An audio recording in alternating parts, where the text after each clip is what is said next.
Well, good morning, everybody, and welcome to the Camera Life podcast. It's the 3rd of July, 2025, and this is episode 94 of the Camera Life podcast, proudly brought to you by Lucky Straps. Head to luckystraps.com for an impressively beautiful leather camera strap, proudly made here in Australia, in Bendigo, Victoria, in fact, by Team Lucky Straps. We're coming to you live today from a very chilly southern end of Australia. And of course, we're joined by Justin and Jim. G'day, guys. Good morning. Morning, Greg. Good morning. Is it cold in Bendigo this morning? Not too bad, actually. Not too bad. Yeah. Not as cold as it was yesterday or the day before. Yeah. They were chilly. They were chilly. So. Speaking of chilly places, we are joined today by highly acclaimed and award-winning Australian landscape photographer from Tasmania, Australia. And if you're not from Australia, if you're watching or listening from overseas, Google it.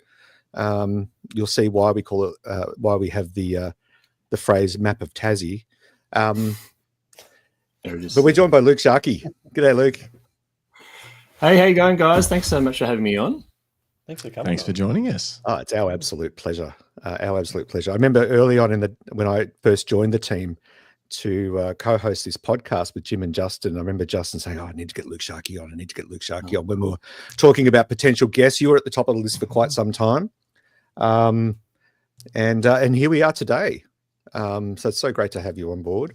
And is it a cold morning in Tasmania at the moment? Look, cold is a what do you say, subjective term, but I think at the moment you could say it's in that realm, about 5 degrees. But we've had a few frosty mornings, so it's nice to have a bit of a more overcast morning that makes the temperature just that little bit more accessible, but still blowing the clouds inside, as you know, when you with your breath. So it's a nice chilly morning. Got nice to get up and be on a podcast first thing rather than languishing in bed or something like that. So yeah, can't complain. Yeah, exactly. I'm very curious. I noticed on your about page that you've got pronounced Tscharke. I want to know, what's the sort of the weirdest attempt at pronouncing your name that you've heard in your lifetime, your surname? That's a really good question, and that's exactly why I have it on there, because it's just such a common thing, and I feel like it's my something that I can give to the world in helping people understand how to pronounce it, so that they don't have to have that level of anxiety when they meet me. But basically, the key one is when you go on a plane, and I think Qantas must have used to have had a policy where they tried to welcome you aboard saying your last name. So welcome aboard, Mr. Tscharke, but be Mr. Taj, Mr. Tscharke, Mr. Shajaj, and then it's just like, welcome aboard, sir. There was no one even looking at the list. Hi, Mr. Luke. The silent T kind of gets everybody, and it's from the Barossa Valley, where my I think I'm 5th generation from the Barossa in South Australia, and it's settled by Germans. And so in the Barossa, of course, everyone completely knows how to say it, and it all makes sense. But you go anywhere else, and it gets a little more interesting. And so when you're like waiting in a queue where they have to call your name out or something like that, you have to listen very carefully, because they could be calling your name out, but it's just not what you're expecting. Yeah. So, I had that experience. Yeah, you're sitting there, they're like, "That's not me. Oh, hang on a minute, that could be me." Yeah, just really want my coffee. Please call my name. Oh, that's funny. Yeah, exactly. So no, but it's good to be distinctive, I suppose, with a surname like that. So can't help exactly. it. I think I was able to make power. my Instagram handle, which was easy because no one would have picked that. So that was pretty good. Yeah, that's a fair point. And of course, being the Camera Life podcast, we are coming to you live right as we speak. And so if you are watching along, say hi in the chat. Let us know who you are, where you're watching from, because we've been getting guests from all over the globe lately. I might say good morning to a few of them, actually. There's a few in there this morning. Well, we got Paul. Paul's unfortunately, he says employment gets in the way again, but he says good morning, everyone, and he'll catch us on the replay. Morning, Paul. Morning, Paul. We've got Bruce Moyle. Morning, everyone. Stuck at home with COVID, so I can join you live this morning. So that's cool. Good to have you. And hope you're well, mate. Cold here in Launceston as well. Yeah, hope you're recovering. Yeah. Kev Morse, morning all from Margate, Tasmania. The Tassie crew is here. Yeah. Oh, they're representing. Really glad to see. Philip Johnson says morning all. Philip, thank you. He saw some of our scheduled shows and he messaged me on Facebook and was like, the time is wrong for one of your upcoming shows. It's at 5:30, not 7:30. I was like, thank you very much. Thanks, Philip's in a very chilly Katoomba. Yep. Bit of elevation there. Where's Katoomba? I'm not sure. Blue Mountains. Yeah. Okay. Right. Yeah. Yeah, it would be cold. Sam Olsen, morning. Rodney Nicholson says morning, thrill seekers. Yes. And Very we've good. got the one and only Nick Fletcher in the house. Hello, legends. We've also got David Fluttersuck in the house who says, woo, go Luke. And then we've Cheers, also got David Clutterbuck in the house that says, looking forward to this with Luke. Let's see if he can be better than the amazing Nick Fletcher. Now, I don't know. There may be a little bit of shenanigans going on between Clutterbuck and Fluttersuck. Clutterbuck is definitely And Fletcher's Fletcher. burner account. He's got Does two he have burner. two burner accounts? Yeah, he's got two burner accounts. I hope he's got more than two. We'll see. Good to see you, Nick. Yeah. And finally, Greg Carrick, morning all. Have to go to a funeral later. Oh, sorry. Thought I'd drop in and get in the mood. Well, Wow. good to see you. I don't know Greg. what to make of that. Yeah, I don't know what to say with that. What do we do with that? Condolences. Okay. All right. Good morning, everybody. And just a reminder, if you're new to the channel, make sure you give us a like on this episode. It helps us out a lot. It lets other people see it. The algorithms of YouTube, share it with more people, the more that it gets liked. And if you are new, please make sure you like and subscribe. Tickle the bell so you get notified of upcoming episodes. We do a Thursday morning episode, 9 a.m. Australian Eastern Standard Time, and a Monday evening episode, 7:30 p.m. Australian Eastern Standard Time, and that is the Random Photography Show, where we get up to all sorts of shenanigans. So yeah, make sure you follow along. Now, Luke, we've been wanting to get you on this podcast for some time now. You're at, very early on. I mentioned earlier before we went live, you're at the top of our list. It's great to have you on the show. Can you give us just a very quick 60-second grab of who you are and what you do, what you stand for? Oh, 60 seconds. All right, here we go. Well, I am my job, or what I do, feels weird to call it a job, but I'm a landscape photographer here in Hobart, Tasmania. But my background's actually as a scientist, and I worked in a corporate career for many years, and decided to quit my job and follow my passion. And I've been doing now almost 10 years full-time photography, and I really got inspired by Tasmania early on and couldn't think anything more about where to go. And when I was trying to do a trip or plan any shoots, and so I decided to move down here and sort of build a life for myself down in Tasmania, and sort of surround myself with the beautiful landscapes that really inspired me and gave me so much. And so I like to take beautiful pictures of beautiful things and hopefully inspire people to respect the environment and get out and do their own exploring and connection with nature as well. So I think the world can be a bit of an ugly place sometimes. So if I can make it a bit more beautiful through the images that I share, then I'm happy for that to be my lot in life, Yeah. Just on that, let's get heavy really quickly. Do you think that there is an increasing role in landscape photography to promote what remains of the natural world, to help protect it, to help people understand that, hey, it is actually quite fragile. We are slowly destroying it? Well, I think it's an inadvertent role. Like I'm not necessarily going out there. Even the great Peter Dombrovskis, who's my images, his images are behind me. He went out there to really connect with nature and take those photos. And his famous Rock Island Bend shot was used in the Franklin campaign and sort of helped to save the river. And I don't think he necessarily went out there to save the Franklin by taking that picture. It just the work that we do can then be used to inspire for different causes. And certainly, like from my perspective, I've been able to donate my images to Dark Sky Tasmania to help promote dark sky conservation. And I haven't actually gone out there to take those pictures for that cause initially. I just didn't realize I was shooting their campaign for them that whole time, and they connected with me, and I was able to provide those images to them. So in a lot of ways, I think it's a much more organic way.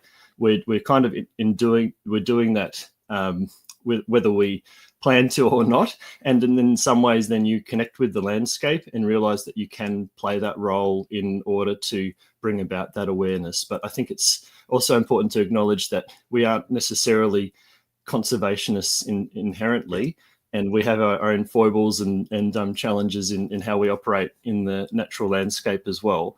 But there's certainly a huge role, and we're really documenting the world as it was, not necessarily as it will be, as climate change is taking over. So there's definitely a deep aspect to that.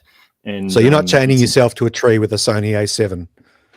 Well, I mean, I wouldn't take the Sony in there. I'd take a Fuji or something like that if I had to do that. Wouldn't want to waste one of those good full frame sensors.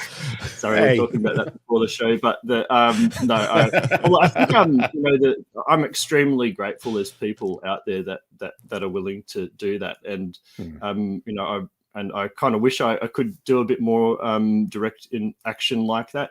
But the reality is that we've all got our strengths and our places where we can have an impact. And I'd like to think that if I can get a lot of eyeballs to see some beautiful shots about a place, then that has its own inherent value.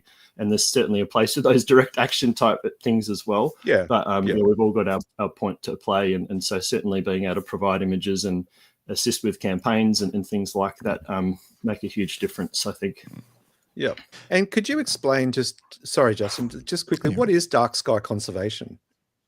Well, basically light pollution is really getting more and more encroaching into wilderness areas. And so the idea is that you can make smarter choices with how you light your properties or your houses or just the street light in urban areas, and shield the lighting better, use less powerful lighting. Does the light need to be on at all?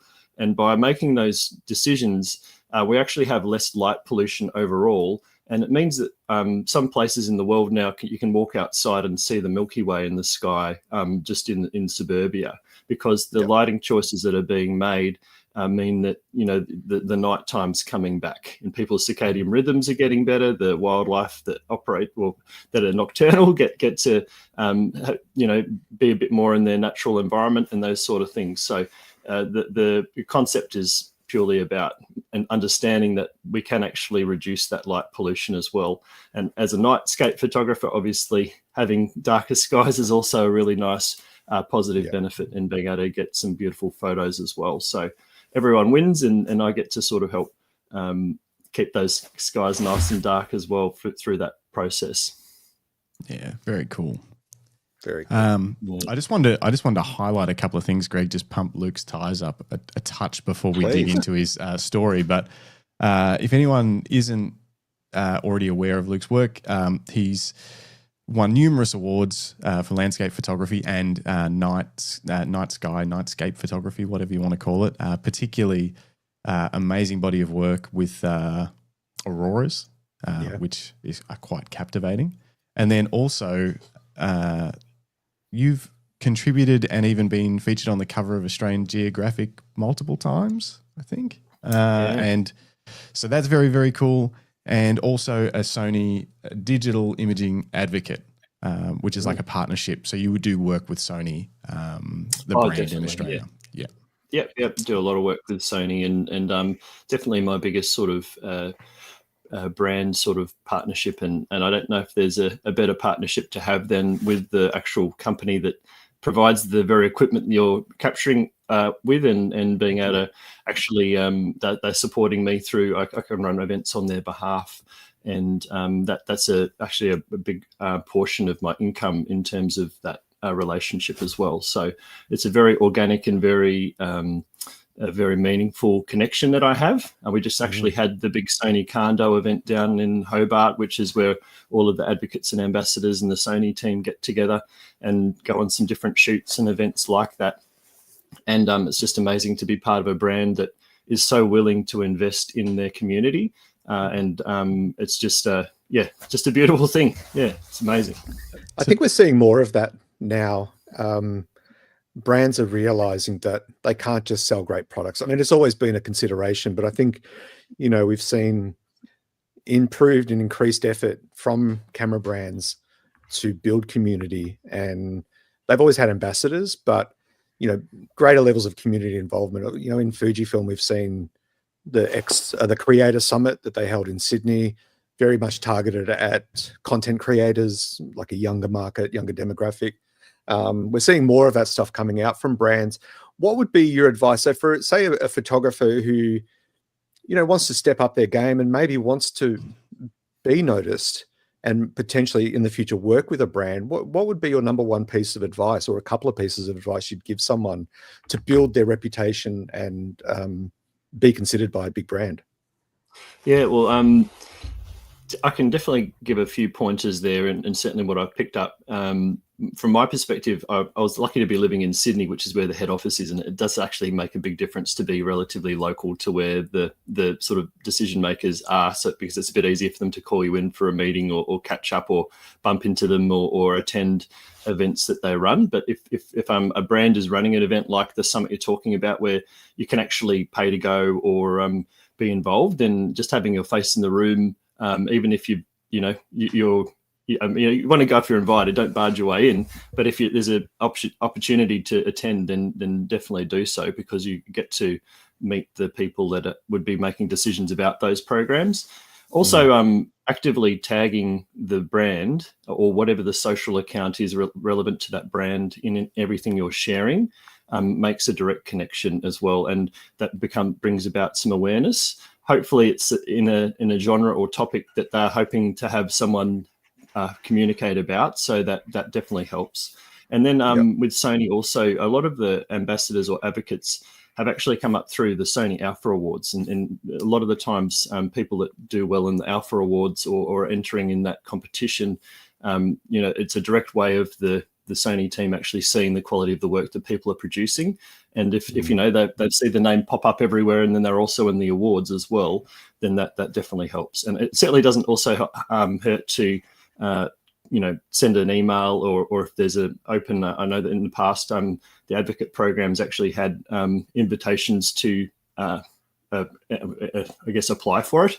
So obviously that makes a lot of sense to do it at that time too. So if you're already sort of a familiar name with the team, plus you put an application in for the program or sent an email just saying, look, if there is any other social programs that you're running, I'd love to be part of, then don't be a pain in the butt either. But those sort of approaches would be kind of your best way of doing it, I would have thought. No, I think it's great advice. Sorry, I'm just going to attempt to fix my camera because it's hunting focus, and I'm guessing the focus point is set to, I don't know, a corner or something. I rearranged my entire office yesterday, and it doesn't look any different. But from my perspective, it's all different, nor better. You mentioned the Alpha Awards. Are you? Has that happened yet this year? Did I see that you're judging that head judge? Yeah, that's right. Yeah, I'm so the astrophotography judge for this year, which I'm pretty excited about. It's the 10th year that they're running the Alpha Awards, and it's pretty amazing because you get to enter the Alpha Awards for free. And the prizes, I think it's quite considerable Sony store vouchers, so you could definitely get your favorite lens or camera body that you're hoping to buy. The entries just closed, so they closed it on the 30th of June. And so looking forward to getting tapped on the shoulder soon and having a swag of entries come my way for going through. The quality is normally really high, and I'm often looking at them going, "Wow, I've got to lift my game because these images are coming through looking pretty good." So yeah, I'm really pumped about that. Just downvote them and crush their spirits, and then you'll win. Give them a taste of reality. This person's too good. I'm going to give them a really low score. Otherwise, they're going to become an amazing photographer. You've got to be fair and impartial, as they say. But no, definitely. It's an interesting job being a judge, and I have done it a few times. I'm actually judging a few other competitions this year as well, and it's a very unusual place to find yourself in some ways, because am I biasing? I like to overthink, and so am I thinking about this thing too much, or is it level of difficulty to take the shot isn't necessarily a decision factor in the quality of the image. And so how much weight do you apply on these different factors? So that can be a real struggle sometimes. So, but it is a fun process too. Have you ever done it on a panel, that sort of live in-person judging style, where the images, you know how they used to do it in AIPP and stuff like that, and the images would get presented and then the panel discuss and that kind of stuff? Yeah, I've done live judging at camera clubs, which is very daunting because any comment you're making, the person that's taken that image is literally in the audience. And so using the sandwich technique of, suggestions of improvement, is a good way of doing it. But that cough wasn't meant to be about anything. It was just...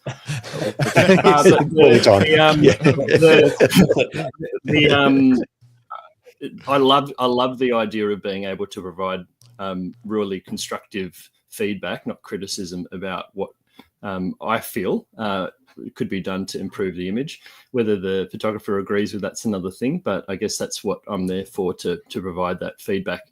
I just don't see a point in judging something and just saying you don't like it and moving on, because there's no value in that for anything. I have also judged the Australian Geographic Nature Photographer of the Year competition quite a few years ago now, and that was also a really amazing process to go through an entire competition like that and really see how the cream rises to the top with that as well. So definitely a pretty privileged role to be in. I always make sure I say, this is just my opinion. Someone else might come along and say, something completely different. And also, when you're getting to the top echelons of a competition, really anything in that could have won at the end of the day. If you're in the top 10%, realistically, you probably could have won. There's might be a few, images that are just complete outliers, of course, but the reality is of these competitions that it's pretty fierce, and in terms of the competitiveness, and if you're getting a good result, then you should just be able to pat yourself on the back from that. Well, that's what I like to tell myself anyway. Yeah, nice. I don't get a good result. A few questions and comments in the chat, just quickly, just on that. But first, before I get to the question, another Tassie, Digifrog is here. Dave Clark says, "Yo, Dave's." It's weird that Nick's burner accounts have ended up as Dave's as well, because we already had an abundance of Dave's. Now we've got even more. RXA Photography, good morning. Robert Varner, hi from New Jersey. G'day, Robert. What's up, Robert? And the one and only Grant Fleming, former and maybe still kinda co-host of the show. We just He's a silent partner. He's a silent partner. He hasn't been on episode for, 80 episodes or something. Bring him back. Grant says, morning all. Been a big fan of Luke for many years. Can't remember if I found him on Project Rawcast or Ozscapers back in the day. Did either of those ring a bell? Yeah, I think a couple of those. I think both of them do, but that's going back. That's a time. Yeah. Going back a while, but the Instagram heyday. Makes you realise you've been in the game a while when you think about those sort of podcasts and those things. But yeah, it's good. Very cool. Bruce Moyle forgot to enter the Alpha Awards this year. But he does. Hang on. First, we'll just say Robert Varner says my photos are so bad my camera filed for a divorce. Everyone's got one there hiding away, I'm sure. Bruce wants to know if you're judging at Iris Awards. I'm not at the Iris this year, but I am.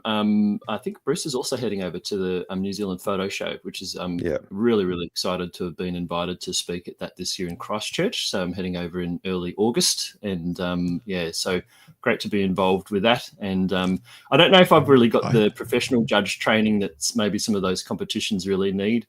Certainly, my friend Paul Holan, who I work with, has got that in spades in terms of how much experience he has, and makes me realise how much there is to learn about judging as well. So I don't certainly pretend to be a top line professional judge by any means, but I guess at the end of the day, you're just saying what you think looks good or not. So I can definitely do that. Exactly. Nice. I saw the dates for that New Zealand Photo Show literally this morning when I was looking at some of your stuff, and I was like, I'm going to New Zealand. I'm flying into Christchurch on the 6th, I think. Oh but wow. I don't. But I think I'm snowboarding, and it's all booked and sorted. We're doing Halley out of Methven, and I don't think I was trying to figure out whether the dates, if there's any way that I can. Well, you should, because do there's a both. trade show there and everything, so it would line up Yeah, nice. I think Dennis Smith Okay. is going over too. Oh, cool. Oh, fantastic. Yeah, I think you could almost claim the whole trip on business now, Justin. Half our guests are going. The Halley trip might be a stretch, Yeah, but might be a stretch. damn it. I can't believe that. It's anyway. Yeah, it's funny. What are the because I even thought I was way. like, oh, it won't be anywhere near where we are. So it's probably not even. And then it's like I'm flying into Christchurch. It's right there. Oh, no. Anyway, I'll see what I can do. Let's roll back the clock a little bit because there's a few things I think we want to cover off, and particularly around that kind of those big life decisions around moving to Tasmania to make the most of the opportunities that the landscape presents. And we have had a number of guests and obviously people in the chat from Tassie who are landscape photographers who just, they just embrace that opportunity, which is pretty phenomenal. But also about your life change in career. You decided you were a scientist and you decided to move into full-time photography. But before we even get to those stages of your life, let's go back a bit further and talk about your early inspirations from a creative perspective. Were you an artistic kid? Was having a camera in the family something that you remember? When did you kind of get into photography, I guess? When did you realize that this was something for you? Yeah. Oh wow, it's going back in time, isn't it? But I found the other day actually a little thing I wrote in school. It must have been in primary school. And it was like my life 20 years from now, and it was like I'll be a professional photographer, or I'll be a park ranger in the Flinders Ranges taking photos, and my photos will be published in magazines and books and things like that. And I wrote that. I must have been always thinking it would be nice to be taking photos. And my uncle Mark actually is a park ranger, and he was a photographer as well. And I think I got quite inspired by how he could go out with a camera and capture some of the creatures that he finds and the landscapes that he was working with. And that certainly had a big influence. And on top of that, my dad had a very healthy Nat Geo collection at home, and some encyclopedias and some old sort of books about, Lapland or, Vancouver Island or other sort of Alaska, these sort of places where you could just page through and they're all very pictorial. And I would always be thinking about how it would be amazing to be able to take those sort of photos myself. And so my parents had an old film camera, and I'd take that and they gave me a point and shoot, and I'd try and take some shots with that, but realized it's actually not as easy as it looks. You can't just go and take a sort of a Nat Geo photo with a point and shoot sort of film camera. And I never really pursued it that much because I didn't want my parents and that to always have to be paying for film to be developed. And I was a family of 5 kids, so the money's always a bit stretched, and I thought it would be a bit self-indulgent to do that. So I never really followed up on that until digital really came out. So when the Canon sort of DSLRs became affordable and I was working full time, I was like, I've always had this passion for being able to take a photo. Actually, my first camera was a Sony DSCV1, which actually was a 5 megapixel digital camera I got in the early 2000s. And so I was playing around with those kind of cameras earlier on. But it was really when I moved to Melbourne in about 2007, 2008, when I got really inspired by the skyline coming from Adelaide, where I was beforehand, seeing the Balti Bridge and Webb Bridge and the Yarra, and they had the amazing Ferris wheel at Burrung Ma. And I was just like, this is a kind of a playground for taking night sort of cityscape photos. And so I decided to try it, and I think I was paying $1,600 for a 450D and a twin lens kit, and I just spend most evenings after work going out photographing Melbourne cityscapes from Williamstown or the other places I mentioned. A lot of basically didn't have any filters, so I worked out that blue hour was a really good time to be going out taking photos because you have a nice transition, the exposures balance really well. And just sort of took it from there really, and I got involved with the Flickr community in Melbourne, which was really amazing because you'd go out and have a drink and maybe have a few too many drinks and then go out and take some photos around the city and talk about cameras, and made some really good friends through that. And really then I've always been quite an awkward social person, so being able to connect over cameras was a really nice way of being able to do that and make some friends through that. And like for a new person in Melbourne to be able to make some friends was really great. And it sort of just moved from there really. So that's so started up really shooting cityscapes in Melbourne, and kind of snowballed from there, you could say. Yeah, wow. So started with cityscapes. Like, when you say snowballed from there, do you remember any moments where you're like, all right, I need to go on a trip specifically to a location? I want to go and shoot this thing that I've seen or explore this location. Do you remember when that first started happening? I think it would be just sort of spreading my wings from Melbourne, like for like going out to photograph the Batesford bonsai, we used to call it, or the beautiful tree out in Batesford near Geelong. And I think someone's butchered that and they had to cut it down, which I was devastated about. But photographing or in the Bellarine Peninsula, or I think when certain new things opened up, like different bridges or aspects like that, it was fun to do that and photograph those new things. It was a really good time to be in Melbourne because there was a lot of development. There was a lot of new things opening and interesting buildings to be photographing. And going down to the Mornington Peninsula, and then gradually up into the Yarra Ranges, then to the Grampians, and sort of started to spread further and further. And I realised that I could now do a bit of landscape work and other kind of areas of photography that weren't just city-based as well, and explore that a lot more. So I can't remember a specific time in this context of going out to explore, but it just became a very clear passion of mine to be able to always capture the world in the way that I wanted to. Were there any, maybe not specific times, but are there any specific images that you have memories of that you sort of were, I guess, milestones where you were like, I'm, super proud of this one image or something in those early days, or I don't know, or other people really resonated with a particular image that you shot that helped motivate you to keep going and keep progressing your craft? Yeah, I had an image that I took of Melbourne from Williamstown, which would have been within the first 1,000 photos I took, I think. And it actually got picked up by Flickr and got used quite a lot on Flickr across different. Became like the main image that they used for Melbourne when they were talking about Melbourne communities or things like that. And then I'd take shots and they'd get put up through the Explore algorithm on Flickr, which at the time was kind of like the place to be putting your photos, really. Yeah. And it felt really good to get some engagement. So it was very early sort of social media days from that perspective. And ironically later, because when Instagram started up or got bigger, I could just pull all my Flickr shots and just put them onto Instagram. So I had this pipeline of shots I knew that would do really well straight onto Instagram, which definitely helped me grow my account earlier on. That's interesting. Did you notice any similarities or differences between what went well on say Flickr versus when you started posting on Instagram in those early days? Were the same sort of photos popular on both?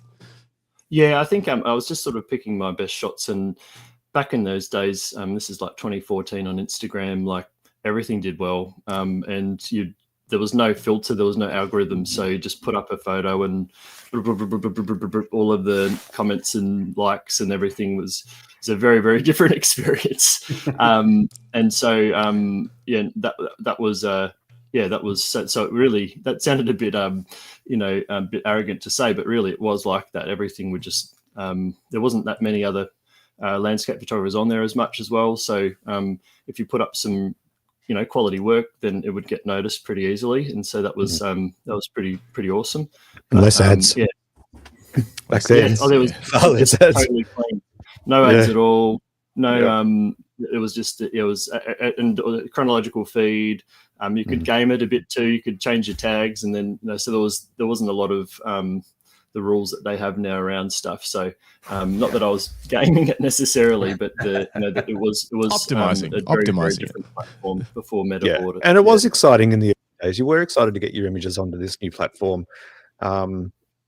Because it meant that you could share your work with others and you could see your friends' work and gain inspiration from new photographers. But now I find it so hard to find, due to the algorithms, even just stuff that my friends have done that's amazing that you just never come across it. I find that really... It's definitely a challenge. Definitely a challenge. Yeah, disappointing. And so from Melbourne... Sorry. I was just going to say, I find I'm nowhere near as engaged with it as I was back in those days because of the changes that they've made and the skew towards video for me also. I don't really want to have to do reels or things just to be seen. I feel like that's a real detriment to people that really focus on stills. Yeah, it's a lot of extra work, isn't it? Yeah, and it's I just don't want to have to spend my time creating that kind of content when that's not what I'm trying to achieve, really. And maybe you have to always follow the path that's going to get you the results, and maybe that's to my own detriment. But I feel like that's you've only got so much time. Yeah. Have you experimented with or looked into any of the photography focused social media platforms? I guess the modern attempts at Flickr, like Glass, or another one was I'm just trying to find it. Another one was just announced today, actually. Oh, right. Okay. It's like in pre something. Just trying to find it. Here we go. Alan Scholler launches social media network for photographers called Iris, IRYS. Okay. But it's not, there's screen grabs and stuff from it, but I don't think it's officially public yet. I guess Vera said as well. Yeah, I just get a bit exhausted with it all, to be honest. I feel like where you're gonna. It's just if anything, hearing about another platform just makes me want to less post anything because it's just like how are you going to possibly be able to manage all of that? I think for me, I'm just gonna. I tried Blue Sky as well, and it's just again like it might be a better platform, but it's just how much time do you want to spend scrolling and like the reality is if you want to do well on social media, you do need to engage with the community as well, and that's actually sometimes work. And really, I built my social media account, which is gradually declining now, but I built it because I moved where I was living in Sydney. I used to walk to work, and then I moved up into the northern beaches where I had to actually take a bus to work every day. And that I immediately had an hour commute each way every day. And I was like, I'm going to use this time constructively and scroll. But actually, when I'm scrolling, I'm actually commenting. And I'm going to post a shot in the morning and then respond to all of the comments that I get during the day, as well as comment on everyone else's photos in a really genuine way that actually means something. And by doing that, I was actually able to grow my account really quickly because to get engagement, you really need to engage with the platform yourself. There's a bit of a law of reciprocity there. And I find now that I'm doing it full time and I don't have a commute, I actually have less time to do that kind of a process. And so that's also a real challenge to keep up with that community engagement. And how many platforms can you really meaningfully engage with and have that level of authentic commenting on other people's shots that are just like, real banger, mate, or whatever. Like I don't see a lot of value in that, and it's just really back scratching. So from my perspective, it's either do it well or don't do it at all in a way. So that doesn't work for everyone, but that's how I like to think about it. Yeah, makes total sense. And it does. I get that sort of feeling as well, where it's like you feel spread thin and these newer platforms, you'd really need to want to just pick one and just go with that if you tried something else rather than trying to do Instagram and all this other stuff and try these other platforms. It's a lot of posting and a lot of looking around and probably not a lot of value. I don't know. It's tough. I've been it's such a time thing too. I think if I had to pick another one, I'd probably go Threads. It does look like it's quite a positive and engaged community on there. So that might be one I should engage with more. But yeah, what's it like for photography though? It's still not really an image focused. It's more of a just a conversational as opposed to photography specifically. Not that I don't know. It's like I'd love a social media platform that doesn't have to be photography first, but just something that has formats that suit that medium, I guess. Well, the reality is that Flickr, way back in the day, that was perfectly fine, and it should have just kept going, because it became like 500px was basically the new Flickr. That's right.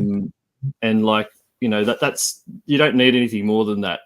So it was already there. So people just get bored with stuff and want to try something different. But and switching to mobile makes it a bit harder to know how to present photographic work, because probably more people consuming it that way. And how do you show a landscape photo if you're scrolling vertically? And so there's a lot of complications to that, of course. But the platforms itself have always been pretty great, really. It's just a matter of having one that works for you, I suppose. So at the end of the day now, I'm just like, well, I should really just focus my own website and at least have that which is not, but have that more up to date and make sure that that's where the primary effort goes, and then you can sort of disseminate those photos to where they need to go after that.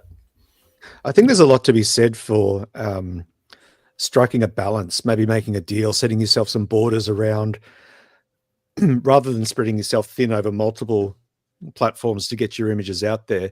Stay dedicated to one, and the time that you save in that, go out and shoot more. Go out and build that folio of work, so that when you do present it to your social media community, it's highly engaging, because you're actually investing time in your photography versus investing time in handling multiple social media platforms. It's such a terrible time sink.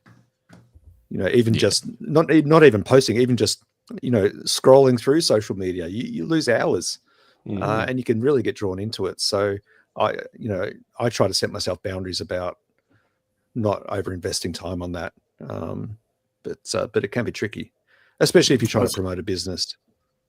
I think the best thing to do is just sort of schedule a post so that you can you can just drop them, and then it's still not really fully great, because it's still nice to engage with the images as well. But at least by being able to, they're still being posted. It's better than not posting at all. And sometimes you can then avoid that over engagement piece where you sort of get drawn into consumption.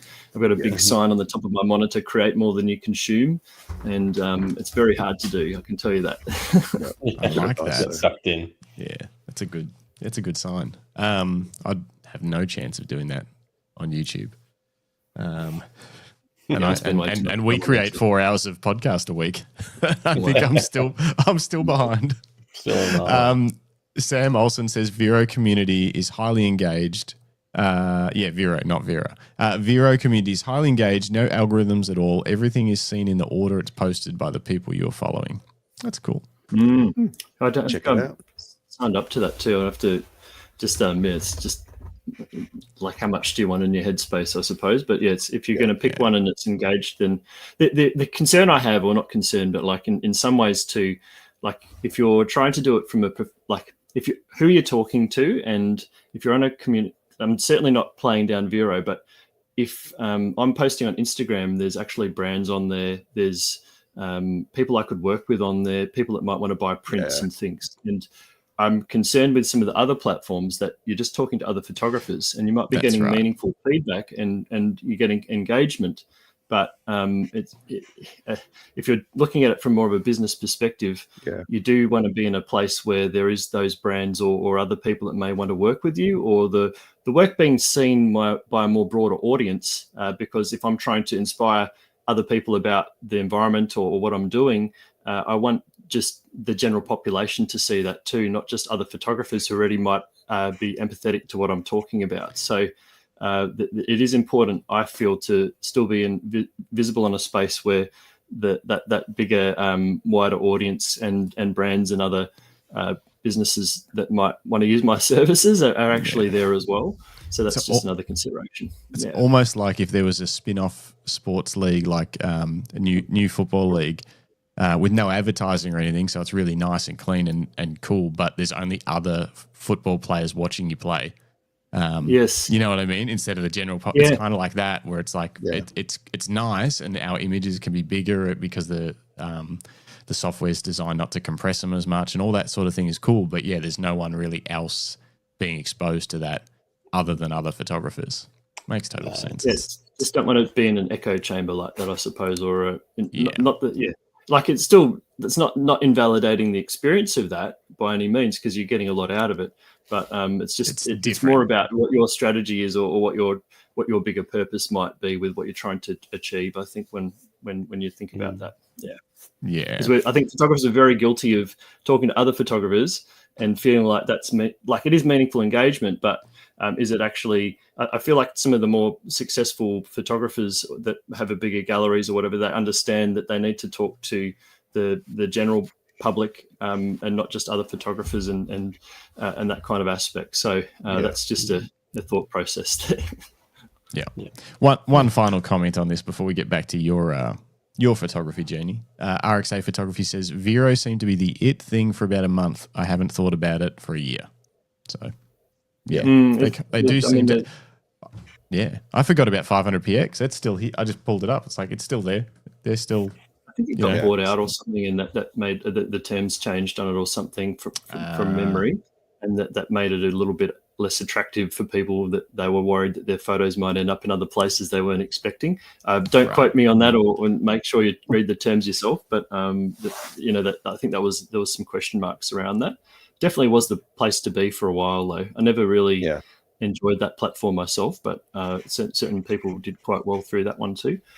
But yeah, that's it's just I'm trying to always think that it's great to talk to other photographers. I love that. In fact, probably my favorite thing about photography is the friends and people that you meet and the connections that you can make. But it's always nice to also be able to spread more broadly past other photographers and inspire people that aren't into photography at all, but appreciate beautiful images and that kind of thing. So. So Luke, you're in Melbourne, and you mentioned earlier that you later moved to Sydney. What was the timing around your career? Like, you from what we talked about earlier and reading your bio, you studied science. What science was that, and how did that influence, where you were at the time? Yeah, so I have a science degree in food microbiology. So my first job was actually testing wine in a winery for the winery that makes Jacobs Creek. So it was a very large winery in the Barossa Valley. I used to say one for me, one for the analysis, but it was interesting working with wine on your own in a lab. But I definitely followed all the company rules there. But it was definitely an amazing time to be in my early 20s and immersed in an industry like that, where it's art meets science in a way with making wine. And when I walked in there, I didn't know what color Riesling was, and after that, I was in the sensory analysis panel and learned a lot about wine. I was thinking about becoming a winemaker or working more broadly in that field, and but I also had career aspirations as well, and so I moved out from the microbiology lab there and actually moved over to Melbourne to work with Kraft Foods. And I worked with Vegemite and peanut butter in the Port Melbourne factory at Kraft Foods, which is some pretty iconic brands, and really amazing to be able to see some of these sort of processes of how you make Vegemite, which is an extremely unique kind of manufacturing process. And so that was an amazing time to work with them. And I remember driving home on summer days over the freeway, and you could smell Vegemite. It was just it was super cool to I actually was working on some new products for them, like the ones where they were incorporating more cheese-based mixes and things like that, and testing them for microbiological stability, making sure that we didn't harm anyone with the formulations, if there was any microbes that could grow in there and cause any problems. A few years before, they had the Kraft Foods peanut butter issue, which was quite quite damaging for their brand. I wasn't there at the time, but certainly they had some very robust processes. Man, I'm going into like a full quality assurance mode now. Hey, no, I want to know about. So this is, I guess, I want to ask lots of questions. I'm not going to because professional secrets and all that kind of stuff. The only question I'm going to ask is, do you still eat Vegemite? Oh, absolutely, yeah. Okay, I've that's all I need got to some know. in the cupboard. Okay, Oh, yeah, safe. no, it's a fascinating product, and yeah, it was a really amazing time to get an insight into that, and really, yeah, just a really interesting job to have, I suppose, and yeah, I do think fondly of working in those times. I don't miss working in a factory though. I much rather have my office being a beautiful beach or a mountain or something like that. Yeah. But yeah, that was pretty fun. And from there, I actually moved working for Coca-Cola Amatil, as they were called at the time, in the Moorabbin factory, and I was doing quality assurance and microbiology for the Coca-Cola products like Powerade and Coke itself, and some of the flavored beverages that they make. Mm-hmm. And I got headhunted from there to work in the head office in Sydney. So I moved from Melbourne to Sydney and worked for the Coca-Cola company, who's the sort of corporate or the full American company, but the sort of the Asia Pacific arm within that in Sydney. And so that was a step change in terms of I moved out of doing more science-based quality work and was all procedures and policies and audits and making sure that all of the bottling facilities across Australia were actually following the Coca-Cola company standards, which they were. And what was cool about that was I could actually fly around to all of the manufacturing city places in Australia, which was in most of the capital cities, and have to do audits. So then, of course, I made sure that I could stay for the weekend to go up to Cervantes and photograph the dunes, or head out in like the northern suburbs of Brisbane and shoot some mangroves, or so I was able to build my photo portfolio a little bit by doing these audits and things as well. Still did all the work, of course, but made sure I could stay on and take some photos as well. So that was a really great way to help build the portfolio. So would you be planning that in the lead up to these trips? You'd be like, I'm gonna, on the week after this, on the weekend, I'm going to go there and I'm going to take a photo of that. Like, were you planning in advance, or were you just finding yourself? Were you like, I need a couple of days, and then you'd figure it out once you're up there? Oh yeah, well, I guess annual leave is absolutely sacred because you don't get that much, and you're always forced to take a break over the Christmas as well. So and I wanted to put all of that time to Tasmania, so I was like, well, I have to make the most of the weekends then. So I would fly in on the Friday evening after, and then stay the whole weekend in that place, and then the audit would be normally a whole week or thereabouts, and so then I would do the audit for the week, and then I'd stay the following weekend as well, and then fly out on the Sunday night so I could be back in the office on the Monday. So I'd actually get like 2 bookended weekends, and so with Perth I would go up to north and do Cervantes and Nambung National Park, that sort of area, and then go south to Yallingup and Margaret River area and Sugarloaf Rock, I think. Is that what it was called? I can't remember off the top of my head. All of those beautiful locations down there. And so I was able to kind of make this sort of thing work, and definitely very intentionally planned around that. But obviously I was only going if I had work on there, so it wasn't like I was gaming the system that way, and the company was going to pay for the flight no matter what. So I just paid for all my accom, and it was all fine. It was a nice way to make work and leisure time sort of interrelate there. So that was good. Yeah, that's awesome. So what was the was there, I sometimes quote Oprah Winfrey and say, what was the aha moment for you when you went, you know what, I can do this full time. I can let go of the secure income and make a living as a photographer. How did that process come about for you?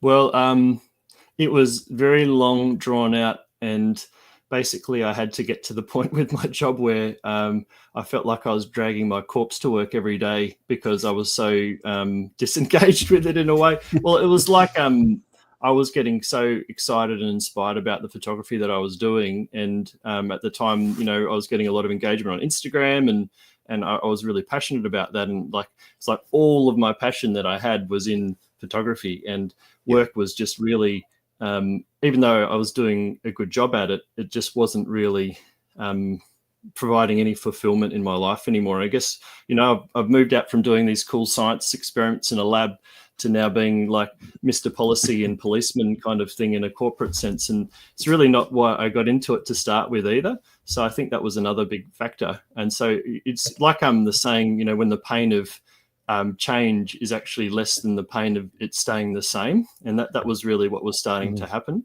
And on top of that, I had a conversation with my boss where he just said I wasn't an inspiring person at work.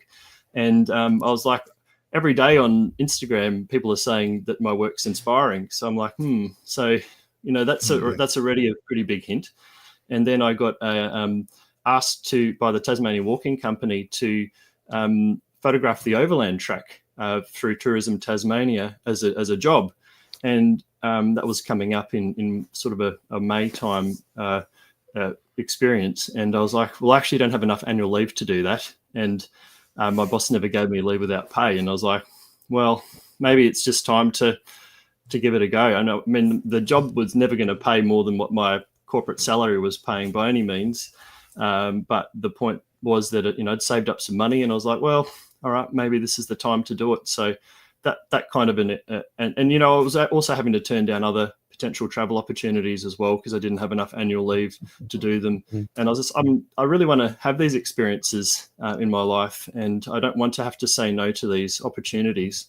Yeah. And people were saying, can you do workshops or things? And I was like, well, I don't really have time for that. I'm working, and I want to do my own photography too. So anyway, point being that all of these things sort of started stacking up to a point where I just was like, yeah, it's time to do it. And I gave myself sort of 6 months to see how it would pan out, and I'm still doing it all those years later.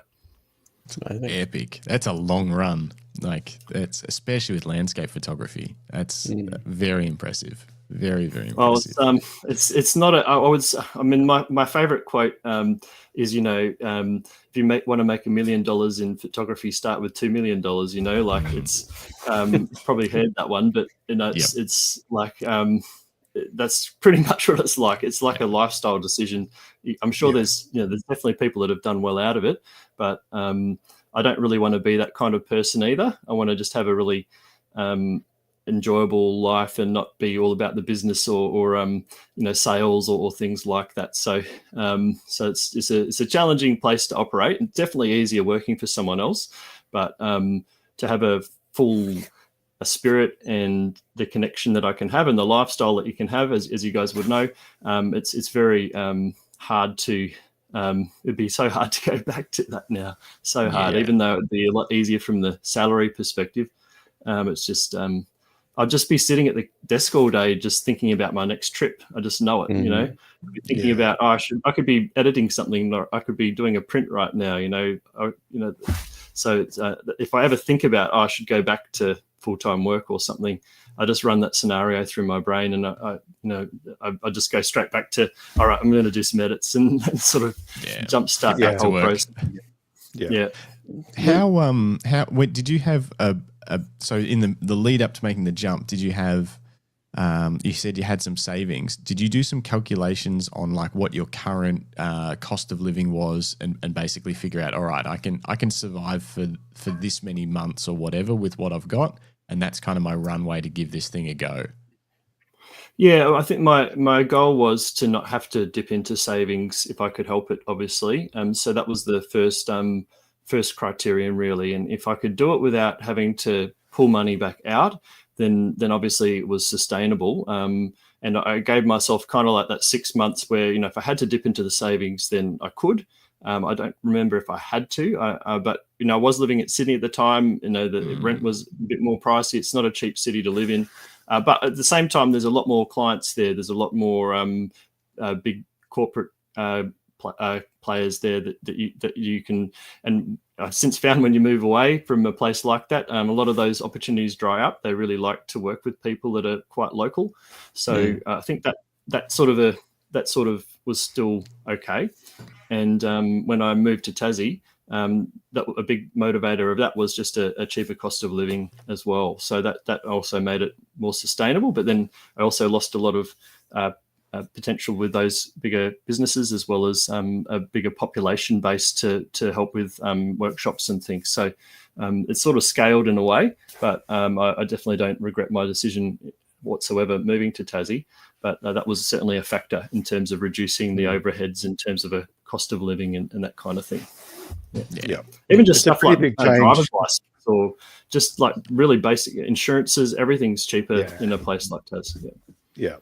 But it is a fairly significant jump to go from heavily populated, concrete jungle of Sydney to Hobart.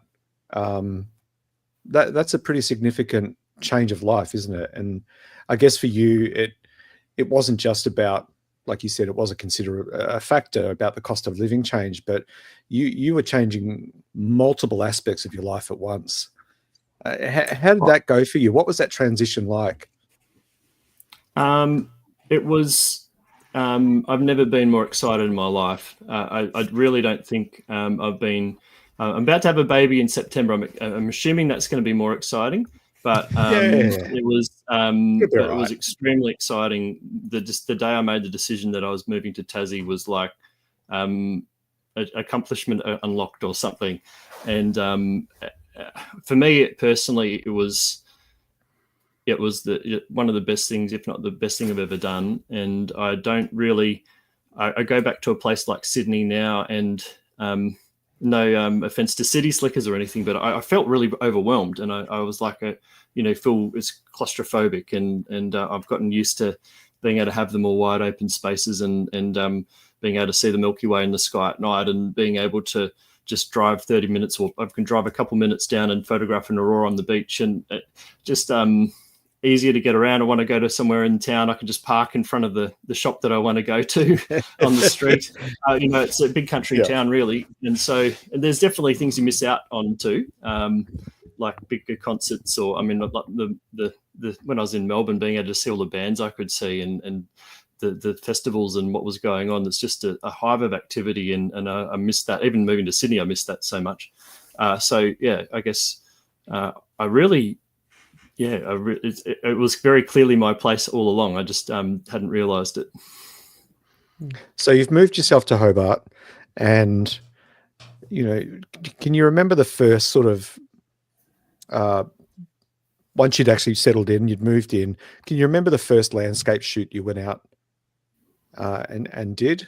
And I think what was very that soon after I landed, there was a Aurora on, and I just remember realizing that I could just drive out and do it. And one of the reasons I moved to Tassie was that every visit I'd done to Tassie, I hadn't been able to photograph an Aurora, even though I knew they were happening. And so, I think I went down to Goat Bluff and did a time lapse of the Aurora, and very excited. And I'd seen the Aurora before, but not in the southern hemisphere.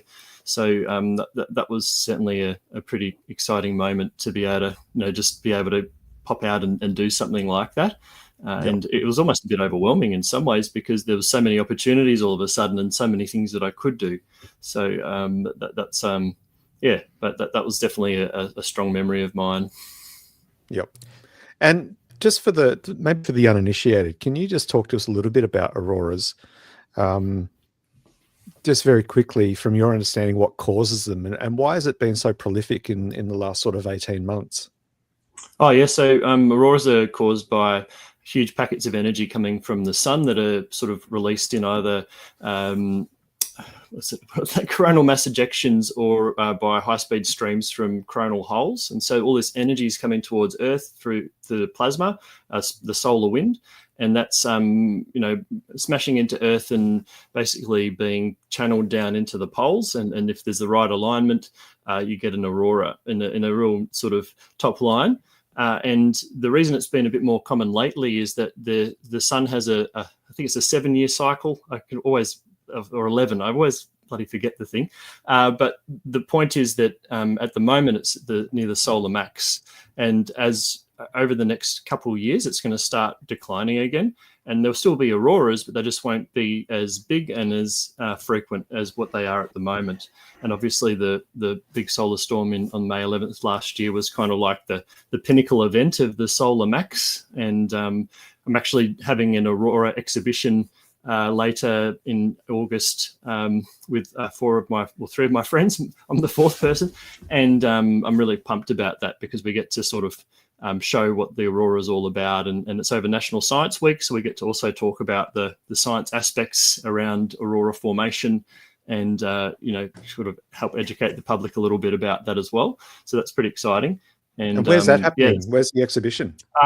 So exhibition's at in the Salamanca Arts Centre, so it's right on Salamanca Place, which is the place to be, really. So we're really pumped about that. And the gallery's called Social, and so we're opening on the 8th of August, and we're running through to the 18th of August. So if you're in Hobart during that time, please do pop in and check out our artworks. It's myself, my friend Andrew Phipps, and Benjamin Aldridge.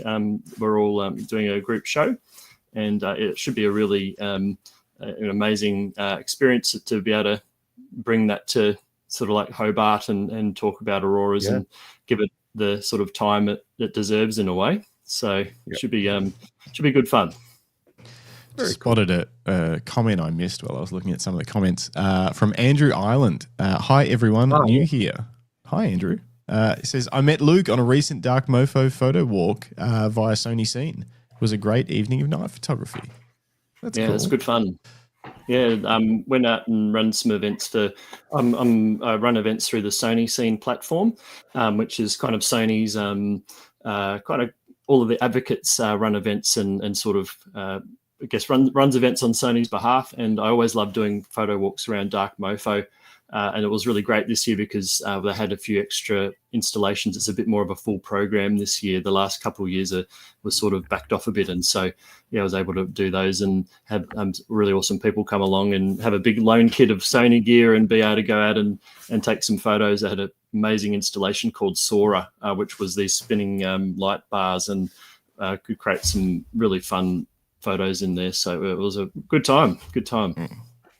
Also, Bruce says congrats, but you don't even look like you're showing. That's nice. Yes, I know. Well, my partner definitely is, but she's she's handling it so well. I'm just so wrapped with how it's all unfolding at the moment, and so fingers crossed it all keeps going that way. But thanks, Bruce, appreciate that. I am showing a bit. I've definitely slipped on my diet. Just a little bit. Speaking of showing, I think this is maybe the first ever comment from Eilish, who we've hassled to sign up for YouTube so she could comment. She's Grant's better half, and she's showing at the moment because I think she's due literally any moment.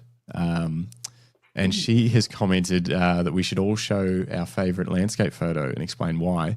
We're not all going to do that because Greg and myself and Jim's landscape photos aren't very good. Thanks, but we don't. I wondered, since we're talking about, thanks for speaking for us there, Justin. Hey, I've seen all of our work. I can confidently say, no, we're not good at it like you are. We haven't put the work in. But I thought maybe we could have a quick peek, since we're talking about auroras, just to start with. We could have a quick peek at some of your images of auroras and see if there's any particular favourites that you've got of your own work, Luke. And maybe you can tell us a little bit about how they unfolded and that kind of thing. Is there anything that sticks out to you? This is off your website. The top right one there, the Southern Night Lights one, that was a really interesting image. I took that in early May. I took that on the morning of May 11th, which in that evening there was actually a huge aurora. That was the biggest solar storm of maybe 70 years. And so I went out on the beach that morning and got this sort of like as the pre-show when the shock actually hit Earth. And I posted it. It was on a Saturday, and I posted it around 1 p.m. and didn't really think much more of it. And got a comment from someone later. It's like, what the hell's happened to your photo? And it was up to about 95,000 likes. And I was just like, turned out going completely viral. And ended up getting, I think, about 19 million views on Facebook. Oh my! And it got shared by the Premier, and like hundreds of thousands of likes on it, and all of that. And I was just like, I've never had a photo do that before. It was just posted in the gallery, and it went crazy. It's stunning. It's stunning. Yeah. So it's just nice, because what's meaningful to me about it is that it's actually my local beach. So that's a 2-minute drive from where I live, and it's me. So I sort of felt like, that I didn't really have a lot to work with, and compositionally with that. So, and I love to be able to sort of show the connection that you can have with the Aurora, and just being there in an amazing place. And I think everyone would love to be able to place themselves in that position and see what it would feel like to be in that spot. So adding a figure like that just makes a big difference to the photograph. No one's really going to buy a printer that so much, because they don't have that personal connection with me there, of course. But as just a statement, it's been a significant. I don't know if I'd say it's my favorite image I've got in Aurora, but it's certainly one that had a big response. You could AI people into the photo so that they feel like they're in there, and then I don't even know if AI does that. You can Photoshop. Sure. Well, Photoshop. That's There's a guy on socials who does these quirky Photoshop changes for people. Like they'll say, can you remove my arms look too thick? Can you fix it? Like in a photo, and so they turn their arms into stick figures, or like they do crazy. He does crazy kind of Photoshop changes. It's really clever. That's fun. Before I ask you, I want to ask you about the technical aspects of this photo. Just gear and settings and that kind of thing. But before I do, when you were standing there, what does that look like to the naked eye? That moment. That's sort of that. Yeah, that actually, there was a lot of color there, so I could see the reds, I could see the greens. That's a particularly strong Aurora, and I've copped a bit of flack for like the colors that are being picked up by the camera for this, that sort of thing. But the reality is that it was the start of one of the biggest solar storms of recorded history, I suppose. So, that I feel like that if that's about to happen, then it's probably going to be pretty full on. So that's definitely a factor there. But it's definitely like I love it how the reflections really intensify the colors. And you want a big Aurora. So the whole point is that, you've probably heard that you can't really see an Aurora, but if the Aurora is strong enough, you can. There's rods and cone cells in your eyes, and the rod cells are like your night vision. And that'll pick up that sort of there's a structure there or something moving, and you really need it to the light to be strong enough to then register on the cone cells when you can actually see the color. And so if it's bright enough, you'll see the color, but if it's not, you'll just see it as a sort of a milky sort of just black and white basically moving. You'll see the stuff moving, but you don't get anything else. So that was bright enough to see naked eye very easily, which was pretty specky. Yeah. Wow. All right. And so how did you capture it? What did you use? And that would have probably been my favorite lens of all time, which is a 12 to 24 GM lens. More than likely, I can't remember off the top of my head exactly. Other than that, or it would have been I also use a 14mm GM lens Sony and a 20mm G, which is an f1.8. It could be the 20 as well, but probably the 12 to 24. And then I use an A7R5 now for my night photography. So it's likely it was that. I normally shoot pretty wide open with Auroras, and I try to use a shorter shutter speed where I can, around 5 seconds, just to keep a bit of definition of the beams. If you go, over 10, 15 seconds, if there is any movement in the Aurora, you're actually going to start to get that blurring in the shot. So you're not going to see the actual definition of the Aurora. So it's always, and also if you're standing there, you want to have a shorter shutter speed too, just so that you're not having to have any motion blur. So I'll often run a time lapse, so then I can just walk out into the time lapse. And if I'm standing really still, I only need 1 5-second run of that where I'm really still for that shot to work. And then I can just find also the frame where the Aurora's sort of got the best position versus where I'm standing as well. And, this shot wouldn't have worked as well, I think, if I was standing right on where that beam to my left is, or maybe it would have. Like you can sort of, I probably have one where it was, and you just work on what I try and find where the Aurora balances best with how the composition works as well. I might change where I stand if I feel like it does annoy me that my full reflection isn't there. There's that sort of ridge there where my head's sort of obscured in the reflection. If I could have done it again, I probably would have taken a step forward so that the reflection was a bit more complete. But maybe that makes it look more natural and actually looks better. I don't know. Yeah, but, more real. And what direction were you facing? Do you remember roughly it's what always direction south. you were facing? Most of the time it's south because probably more to the southeast. But on this particular Aurora, and certainly in the evening of May 11, you could actually take an amazing Aurora shot looking north, which was the amazing thing about it, because the Aurora was actually over the top of us, which is pretty rare. But in this case, most of the time, we're always looking to the south where the Aurora ovation is, or at least to the southeast or the southwest. Yeah. I remember at the time last year, lots of people on social media were, and it was, it was so big and popular that it was appearing on, commercial news channels and the like, where people in northern parts of Australia were capturing the Aurora during some of these big events last year and earlier this year, which is something that we haven't seen for quite some time. Like I can't remember people as far north as that ever taking Aurora shots. It was quite powerful. And it's interesting to reflect on that because we have that solar cycle where there's maxes and mins, and digital, technology or imaging technology has only really gotten hit its straps in the last 10, 15 years. There's only ever really been one solar max where we've had all this whiz-bang equipment to be able to capture all this stuff, especially on our phones as well. So really, everything's all lined up for us to be able to now do this, and that's one reason why it may not have been something you thought of in the past, because A, it wasn't on people's radars, and B, people didn't actually have the equipment to be able to capture it anyway. And the further north you go, the less bright it is, which means that you really do need a camera to be able to get that color. You can't see it with your eyes. So it's sort of like that a perfect storm in a way, that we're just living in a time now where it's all possible. So it's pretty cool. Yeah. I remember last year at BFOP, the Bright Festival of Photography, Justin and I were there representing Lucky Straps, and we were standing around a fire pit, and someone rushed up and said, the Aurora's going off. And we're quite chuffed for Matt and Nick, who run BFOP, that they'd organised an Aurora for BFOP. But people were racing up the mountain. People were just taking photos with their phone. It was so powerful. And not in a light pollution-free zone either. Like, we were just standing outside BFOP HQ in front of a fire pit taking photos of the Aurora with our phones. And you could see the color. Like, it was amazing how, it was magical, really. Yeah, the people that went up Buffalo got great shots that night. Yeah, they did. We should have. We should have. You were pretty Well, it's hard to. I mean, there's times where you just you should do it and you don't, and then the FOMO kicks in, and I'm very, very familiar with that. So it's cold and it's dark and it's a drive and it's effort.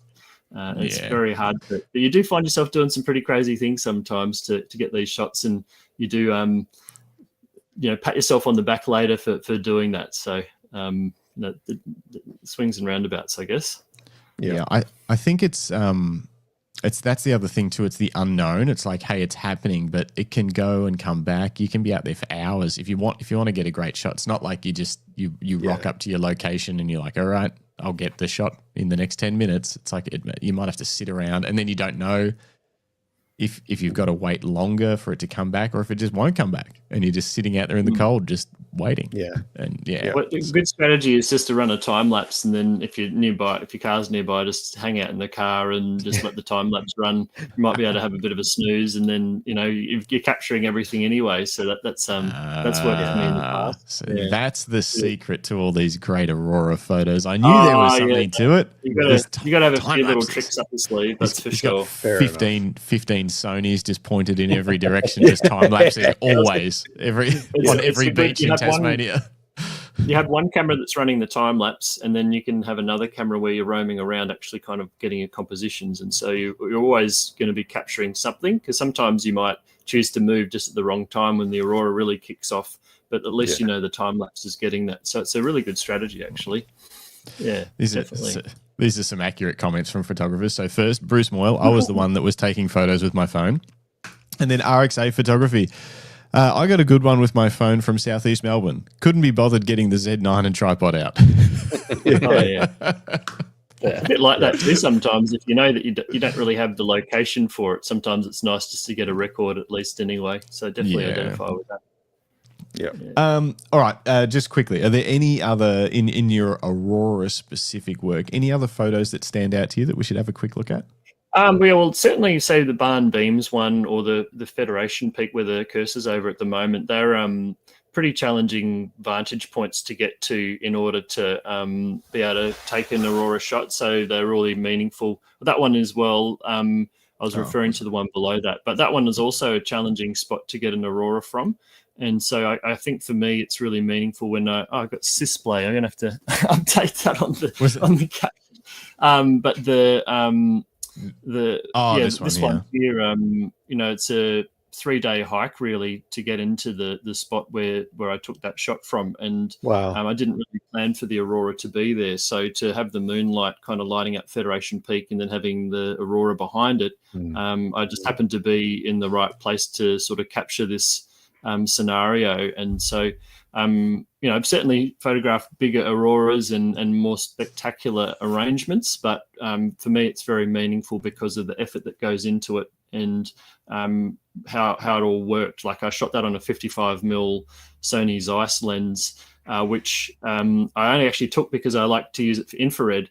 And it turns out because I was so much further from Federation Peak, if I didn't have that lens, all of my shots would have been with the peak just being a tiny little dot because I had a 14mm otherwise. And so there's a lot of like amazing kind of things that lined up to be able to actually get a shot like that, especially also just the effort. It's definitely one of the hardest days of hiking of my life to actually get up to that vantage point to get that shot. And then you still have to try and stay awake for it and run a time lapse. And it was actually so calm that evening that I rolled out my bivvy bag and slept on the summit of the mountain that I was on rather than going back down to the campsite below. And that was amazing too, to just sort of be lying down and watch the Aurora over the southern, basically the ocean over Bathurst Harbour or the south coast of Tasmania, just dancing in the sky and that sort of thing. So definitely some special moments there up in the mountains. Can I ask sorry, I was just going to ask you, Luke, what is the ratio of special moments versus, you get out to a space, whether it be, you climb for 3 days or you go down to your local beach, what is the ratio of special moments versus missed opportunities for you where you set up and nothing actually happens? Well, a lot of that is opportunistic when it comes to auroras, at least. Like the Aurora shots are just sort of luck in a way because I'm going anyway. I don't necessarily plan the trip because I know there's an Aurora happening. I'd like to be in that position, but say that the Federation Peak image, the total trip was 7 or 8 days. So it's a long period of time. It just so happened the evening that I wanted that we were up in the mountain was the one that had the Aurora, which was brilliant. This also happened other trips where the night after I was up in the mountain, the Aurora happened, or there was another one, the Barn Beams shot that I had there the night before that. I was actually up on the Cradle Plateau hoping to get the Aurora over Cradle Mountain from up that area. And there was a fog the whole evening. It was one of the biggest auroras that had been for a few months. And I couldn't capture anything because the whole plateau was in fog. And so I was like, I'm not going to, the Aurora kept going the second evening. So I'm not going to put up with that again. So I actually climbed up Cradle Mountain to then be able to get a shot from Cradle Mountain of Barn Bluff so that the inversion went under the front of the mountain. So that the Barn Beams one, there's the one I'm talking about there on the right there. The name's, that's it. And so that shot there, I had to get to a higher vantage point so that cloud inversion didn't actually, I wasn't in that, it was going below, and that worked out really well. So you can just see a very faint outline of the overland track as well in the foreground that's sort of winding its way towards Barn Bluff, which is one of the tallest mountains in Tasmania. So to be at that vantage point where you look like you're above Barn Bluff is pretty cool as well, given I think it's number 4 or number 5 in the tall mountains. So those sort of shots very opportunistic in a way, but you also know if the conditions are there, you put that extra effort in. It was quite a lot of effort to get to that vantage point, but you know that because it's clear, you know the reward's going to be there if you put that effort in, and it was definitely better than I was expecting. But it's there's a lot of times where you don't get what you want, but I'm not necessarily going into the mountains specifically for Aurora on these longer trips, because it's just too long for it to. There's too much effort to get to those places for it not to work out. I mean, there's probably some scenarios where you could probably do it, but it's a lot of work. It's a lot of work. Yeah. And often in the mountains too, there's been quite a few fogged out ones where everyone else is getting cool shots and I'm just in the foggy part because I'm up in the highlands and miss out. That happened over New Year's in the walls of Jerusalem, where there was a massive aurora and all I could get was this pink cloud because all of the clouds that were around me were just lit up pink from the aurora, but I couldn't see it. So that can be frustrating. Yeah, I think there's a real theme. I was just going to say, there's quite a theme running through your work, but also through your journey about being present. And I often talk about this when I do street photography walks with photographers about, people see these amazing street photography shots from people like John Street, who's one of our friends on the show, and he's he's got an incredible eye for street photography. But for every banger that you see on his feed, there's hundreds of shots and hundreds of opportunities where he's been on the street, he's been present, he's found good light, good composition, and energy in the community to capture something. And I guess that what I'm picking up from your story in terms of what can we learn from Luke is that, being present, making yourself available to the opportunities. You talked about when you were working a day job and you had a very busy career, you would create the opportunities on weekends to go out and make the most of the time that you could have with the camera, and I think there's a lot to learn from that.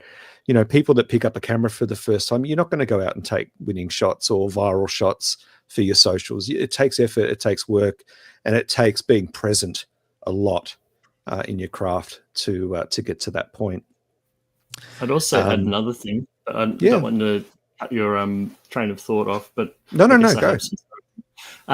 No, the other thing that I'm very big on is planning as well, and it's definitely about being present, but it's being present at the right time, and or at least maximizing your chances of being there present at the right time, and that involves understanding the weather and understanding timing in terms of whether sunrise, sunset, where best to camp is or position yourself, understanding the angles, where the compositions actually are, maybe doing a recce so you've got good understanding and knowledge, having a database of locations that you want to photograph so that if conditions align in a certain place, you can act on that and not have to get decision paralysis. So but I'm huge on being able to plan around the weather and the conditions to make the most of the time that I do have. And also if it's not there, then actually, folding the hand and just staying at home and focusing on other things. So really being able to pick the timing that I go out is, if I can, is also really beneficial too. Yeah. Do you have any tips for, sorry, Jim, were you going to say something? That's right, you go. No, I was just going to say, do you have any tips for people that haven't really done that level of planning before? Maybe the planning, I don't know, I'm not thinking of anyone specifically, me. The planning that they do consists of like, I'm going to go to this location on this day. That's like level of planning. What are some tips? Where do you go from there? Like just the next level, not to the detail that maybe you go to, but like what other things should I be taking into consideration beyond just I'm going to go to this location on this day or this time to take some landscape photos? Yeah, no, that's a super good question. And firstly, I'd say that there's nothing wrong with that approach at all. I do it in a way because I just get so frustrated when things don't work out. So I know that if I can plan around that, then that's fine. But certainly just rocking up somewhere and adapting to the conditions and finding a photograph is absolutely totally valid, nothing wrong with that. But like I also know that if you're aware of a good angle or a good composition before you get there, you don't have to fumble around, and it's you have a lot more success, I suppose, with the time that you're putting into things, and walk away with something that you know that you can use. And it's certainly important if you're being paid to go to a destination and they actually want you to provide some work that they can then use in their marketing as well. So it definitely has a flow-on benefit. And so I would say, obviously, understanding sunrise, sunset times and angles of light and how that's going to interrelate with the foreground elements that you're planning to use is really important. And then also understanding what the cloud's doing before you arrive. Is it going to be high cloud so that you're going to get some nice color, or lower cloud that might be blocking the sun and creating more of a diffuse glow? There's also alignment of Milky Way or the moon. It kind of depends on the kind of astronomical elements that you're trying to work with in your scene additionally. And certainly having an understanding of I like to go in pre-visualizing or having a good idea of the kind of shot I'm trying to achieve, like having a goal, and then I can actually sort of execute on that goal. And it's extremely meaningful when you go in with a shot in your mind's eye and you can actually walk away with something that kind of represents what you were hoping for. For me, that feels like a real successful feeling and makes me feel like I'm good at what I do. So, but, some people might say, well, that's sacrilegious. You should be able to just be intuitive and move through. And I guess my brain's not wired that way. I still do that. I still make the most of opportunities, but I love, certainly with a big hike, like I'm going to go away for 7 days and a hike. I want to have a shot in my mind's eye of what I'm wanting to achieve to at least inspire me to go out there and go do all of that effort. So it's really important. Pete Mallows in the chat. Hey, Pete says, there's a great quote, plan, then pray, pray, especially in Tassie where the conditions will surprise you at any time. It's so true. Yeah, that's a very good one. Luke, are there apps that you use or websites that you use to help plan, for people that might be looking at, okay, well, I've been out and about and weather has failed my efforts, or I didn't realize it would take me this long to climb that hill, or, and I've missed the opportunity to take the shots. Are there apps or websites that you'd recommend people use? Yeah, I actually did an online course about this last night, but my favorite of all time is windy.com, which is pretty much free for everyone to use. And it's just got an incredible amount of information, and especially just on the free tier, what you can do with that is really phenomenal. I've subscribed to premium, so I have a bit more resolution or granularity in the data that I can look at, but even on the free plan, windy.com is super amazing. You can see Sydney being slammed there with the sort of cyclonic system there from the wind coming in there. It looks pretty foul there. So this shout is out to amazing. my Sydney friends. Hopefully you're all okay. But so using the wind layer is fantastic just to visualize, and then using the satellite is great for understanding what's happening more of a short term out as well, and then being able to look at like snow forecasting. I've even got my own personal weather station uploaded into Windy, so there's actually other weather stations and data points that you can look at as well. And there's webcams on there. You can plan trips on there and see how the weather's changing across the trip. You can put a pin down and show the sun angles and things like that. It does tides now as well. It sort of does pretty much everything apart from auroras, which had an aurora layer. So you mentioned before, I was going to ask you specifically about it. You mentioned, it depends if the clouds are low or high clouds. Yeah. Can this tell you that? Because I don't know if I've ever looked into more layers that. If you click on more layers on the side there, you'll see that there's if you go down to cloud, just down the bottom there, that you'll see high, medium, and low, and there's also fog, and you can actually pin those. And so I think you click and drag them maybe, and you can actually drag them onto the main screen, so then you can have them more accessible as shortcuts or whatever. So I can see high cloud. Pin icon, or I think maybe up the top you click on edit, and then it will allow you to, you can set it up in using to show the layers that you use frequently, but you can click between those layer types just to see, where everything is. I generally tend just to use high though. total cloud, which is just clouds. And I also use a custom color scheme as well, just to make it a bit easier to visualize, because I feel like on windy, it's a little bit, the grays kind of don't tell you enough of how dense that cloud is. So I do that as well.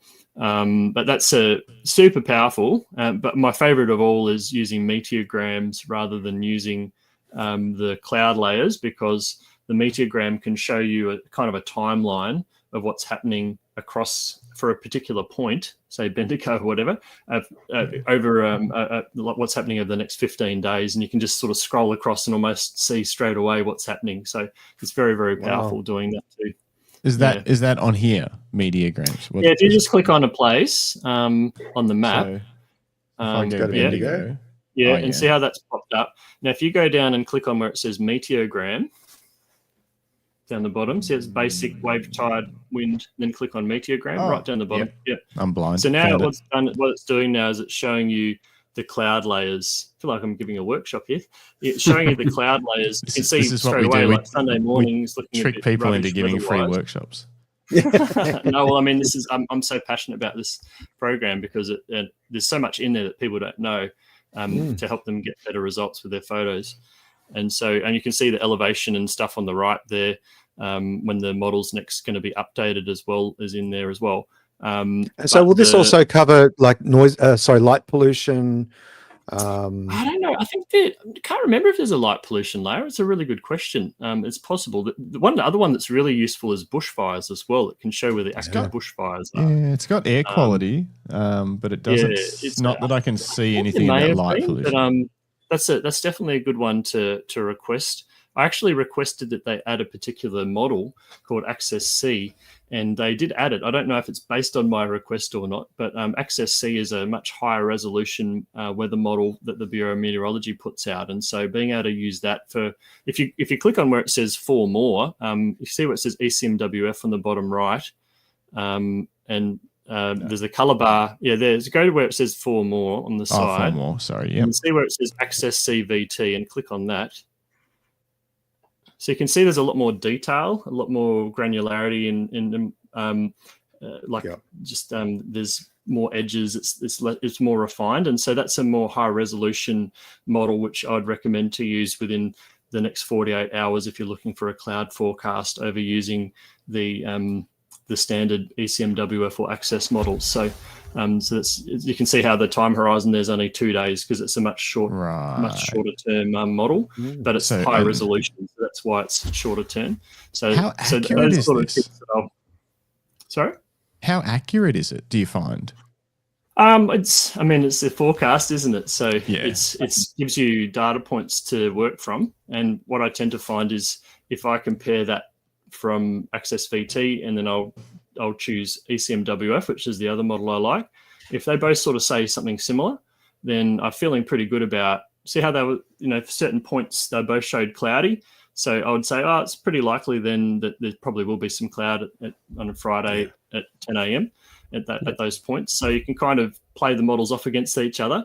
And if they all tend to agree, then that provides a greater level of certainty around that sort of review. And it's very important knowing these sort of things. If you're going to drive 3 hours to photograph an aurora and you've got a few different choices where you can go, having a good idea of where the weather might be better is nice to, especially when you've got clients and other things where they need to know what you're up to. Yeah. This is amazing. This is like my level of outlook in terms of stuff is like, is it going to rain or not? Is it windy or not? And then is it sunny, overcast, or medium? Like broken clouds. Yeah. That's my level of of complexity of checking the weather. This is amazing. It's a bit overwhelming in a way, but there's only certain layers I probably use all the time, and other ones are just handy to refer to here and there. But it's definitely the reason why I recommend this one, because it's nice to. There's other services out there, but it's just nice to use one that generally integrates most of the information. Look out if anyone's watching and keen to learn more. I do workshops quite frequently on weather planning. I had one last night, so I'm definitely really passionate about helping people make the best choices before they go out. Nothing wrong with going into bad weather, but if you want to get better success with your pictures, most of the shots that I sell are beautiful, pretty sunrises and nice weather. So I try to find that. If someone wants to track those workshops down, what's the easiest way for them to find your workshops that you do for planning, that kind of stuff? They can sign up to my mailing list and I can let people know through that, or also just checking my website. I'll list all of the workshops I'm running. I'm also planning to do some tutorials where people can actually purchase that. It's something that I'm working on at the moment. And so that keep an eye out for that. So certainly, and then I'll also list them through Sony Scene as well. So if you're, we welcome all brands too. It's not just Sony. So if you can also sign up through there, but I do allow, well, most of the time they're registered through Sony Scene, but it doesn't matter what brand that you actually use. I should do also sign-ups from my website, because some people are probably just like, oh, no, Sony, I'm not a Sony shooter. You said to me.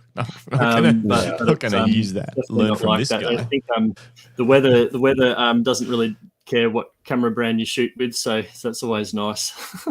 Yeah, exactly. Oh, that's awesome. Yeah, I definitely recommend people jump on that, and I might too, because I need to level up my planning game. Plus, it could be handy for planning snow trips.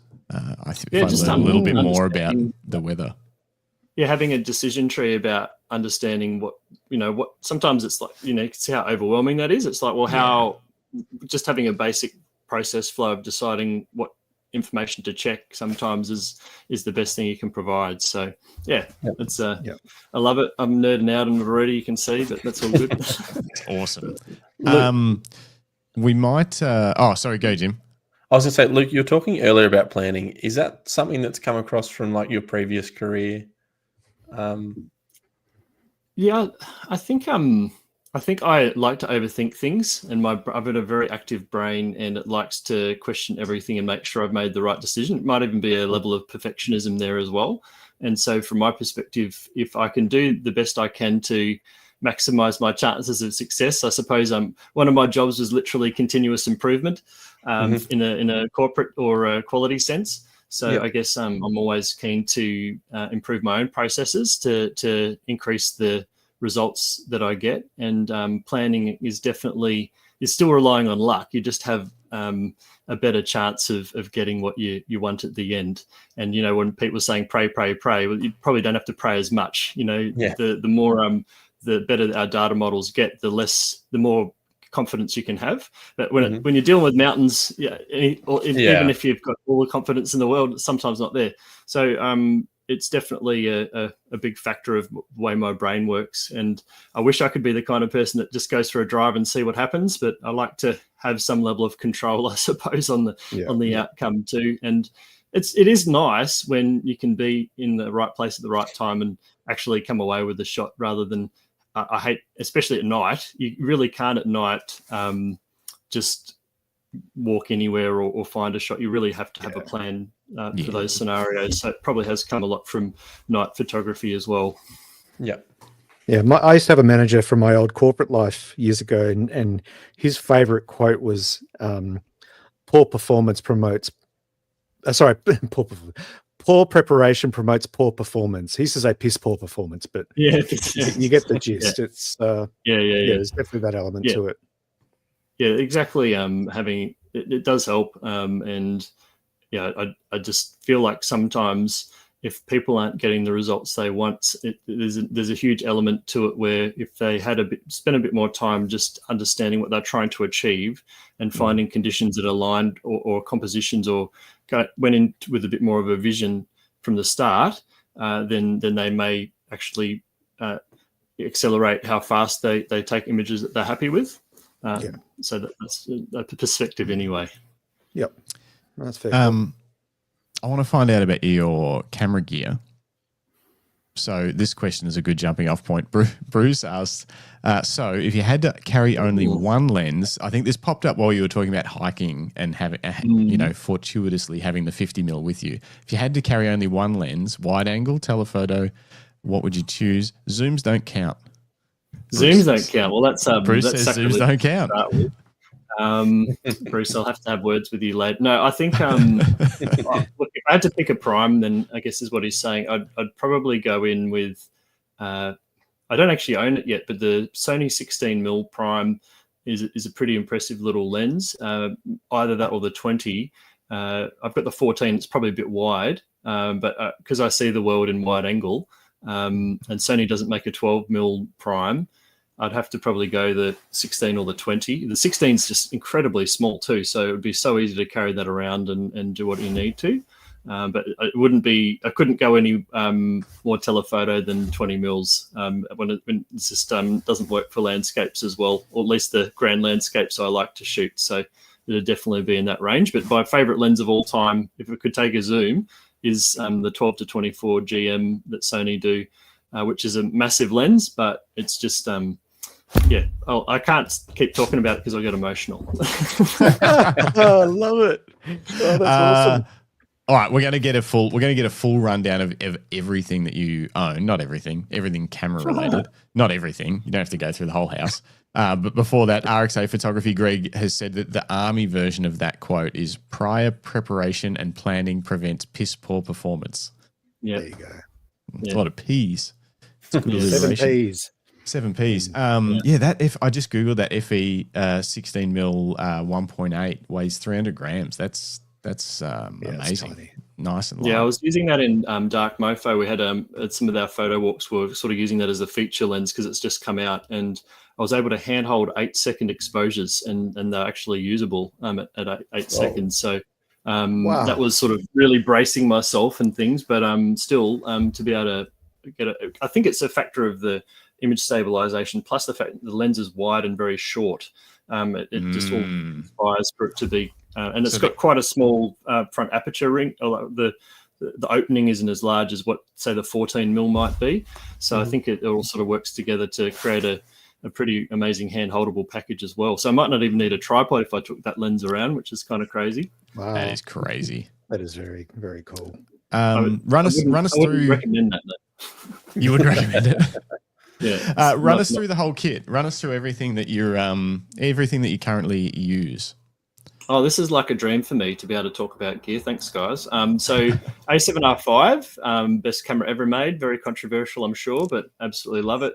A1 Mark II, I just recently got for my Antarctic trip, and can't say enough good things about that camera as well, especially having pre-capture and the speed boost capabilities, being able to do 30 frames a second at 50 megapixels with pre-captures, just a total game changer. Yeah, and then having a 12 to 24 GM, got the 14mm GM, the 20mm G, the 24mm GM, the 55 Zeiss, the 135 GM, then I have the 70 to 200 F4 G2, the 100 to 400 GM, and I recently got the 400 to 800 G as well. I don't take all of that in the bag at once, but it's pretty heavy if I did. Yeah. I have an A7 IV as well, and an infrared A7, well, full spectrum A7 Mark III, and I've got a couple. I've got an A7R that's infrared converted, and two A7S Mark Is. It's probably about it. So you've got quite a healthy collection there, and impressive. Yeah, and I also have the 20 to 70 F4, which is a really nice sort of walk around lens, especially for bushwalking. So that's why. When that come out, I thought that's a really recent. cool. It's probably in the last year, I'd say. It's relatively recent one. It's having a great focal length. Yeah, it's a bit of barrel distortion that's corrected in camera on the 20mm end, but it's definitely a pretty. I used to use the 24 to 105, and I much prefer having an extra 4mm on the wide end rather than have the extra reach on the other end. And it just means that, so when I was in Antarctica, I could fit in the front of the Zodiac, which would have been a bit harder at 24mm. So it's a really quite a versatile lens, actually. And yeah, I enjoy using that one too. It's very small and easy to fit in the kit. So good for hiking. I have some of those lenses are more prioritized for hiking. And some of them are more just I'd take out in other scenarios. So it just depends. Yeah. Do you have a go-to kit like these components, this camera body or lenses come on every shoot and then you add to it, or is every shoot tailored from the beginning? You're like, all right, this one's a an A1 Mark II with this lens and this lens, and then the next shoot you might not take those lenses, you take different lenses altogether, or are there a few like staples? Staples, yeah. Definitely have the staples now. That the absolute staple is the 12-24 GM. If I don't bring that, I always regret it. I'm just so fixated on the wide angle 12 mil just to be able to fill foregrounds and work with. I just can't get past that. I don't care if the background's diminished. I just love my foregrounds. And it's also really versatile from an astro perspective too, being 2.8. It generally gets you by most scenarios. And so then I'd take the 20-70 pretty much always, because it's just easy to fit in the bag. And then if it's a smaller trip, I'd take the 70-200G Mark II, which has macro capability and is quite small and compact too. So really the 12-24 is always this big massive lens I'm taking, but I just can't not take, even on a big 7-day hike, that thing's just been so many places. I just can't not take it anywhere. I can't use filters for it because it's, the front element's so big, but I just don't care. I was just about to ask with filters. We'll circle back to that in a second, but go on. And then the 100-400, if there's any wildlife involved, is a really great one.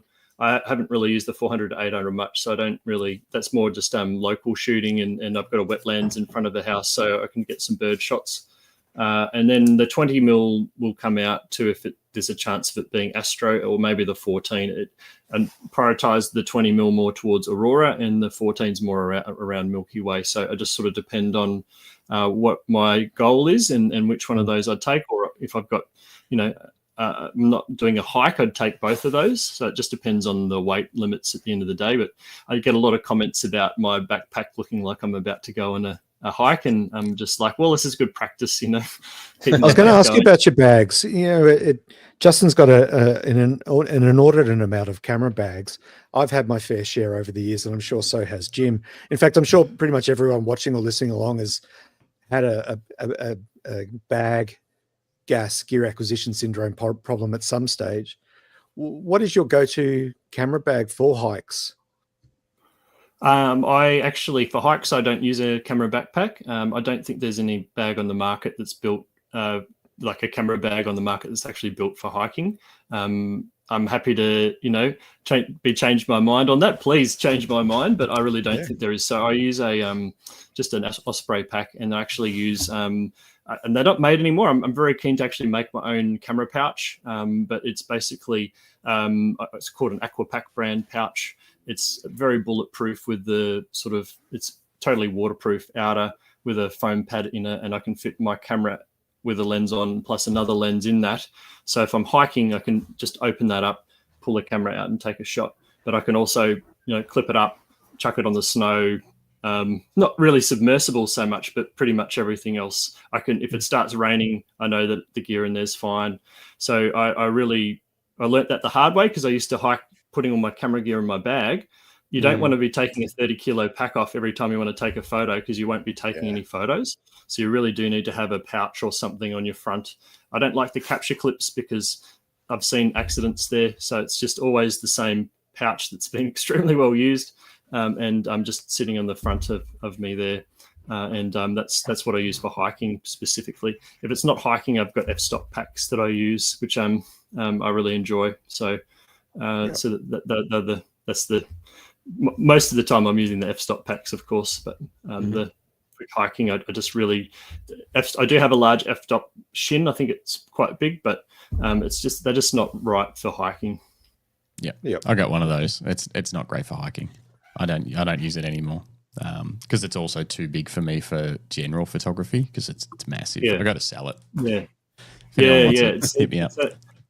So I'll try and get in selling mine before yours, but I like to believe it's okay, but I don't know if you could ever get around just having a front pouch that you can really access the gear quickly. It just doesn't work otherwise.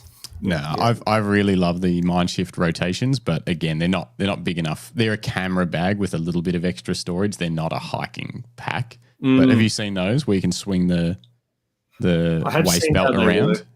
Yeah. It's just when you're doing like big multi-day hikes, you just need stuff that's really bulletproof and is built for the job. And hiking packs are, the reality is that they're made actually to carry serious weight. And unfortunately, I'm a chronic overpacker, so my bags are always extremely heavy. And everyone's like, "Why are you taking so much stuff?" And I'm like, "I don't know. I just thought I've got everything I need." And then I'm always like getting a spreadsheet out, working out all of the things to take, so I'm not overpacking. And then right at the last minute, I'll throw in another lens or something, just to undoing all of the work that I've done to lightweight the kit. So I definitely have a belief that if you're going to put all that effort in, you might as well take the gear out there that you actually need. Otherwise, what's the point in a way? So it does mean that the bag gets pretty heavy sometimes, but it's all part of the fun. Yeah, fair exactly. We're coming up on 2 hours, but I've got a couple more questions. If you've got a few more minutes, Luke. Oh man, I can keep going all day. Sorry, viewers. Perfect. Well, first, no, it's what they're here for. While we're on gear, I just had a couple of questions. First of all, you said the A7R5 was the best camera ever made, which is wrong. But no, what I want to know was so A7R5 versus A1 Mark II. Obviously, the A7R5 is slightly higher megapixel, more obviously oriented towards landscapes, I guess.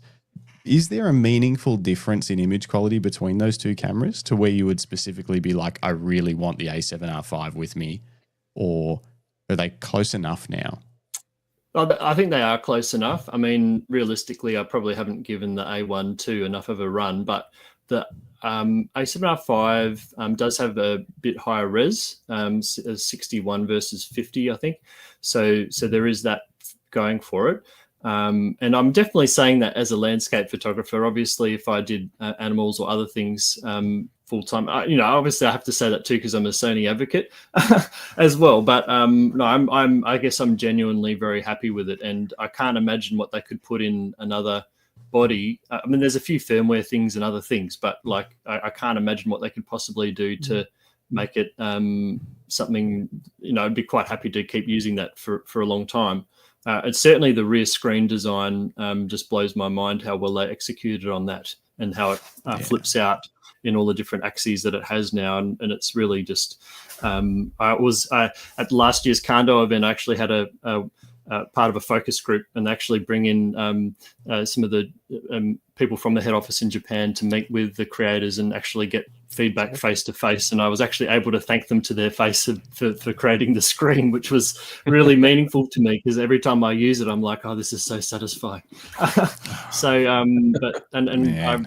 find it very hard to use a screen now that's just the standard little flippy thing. It just really shits me to put it in terminology.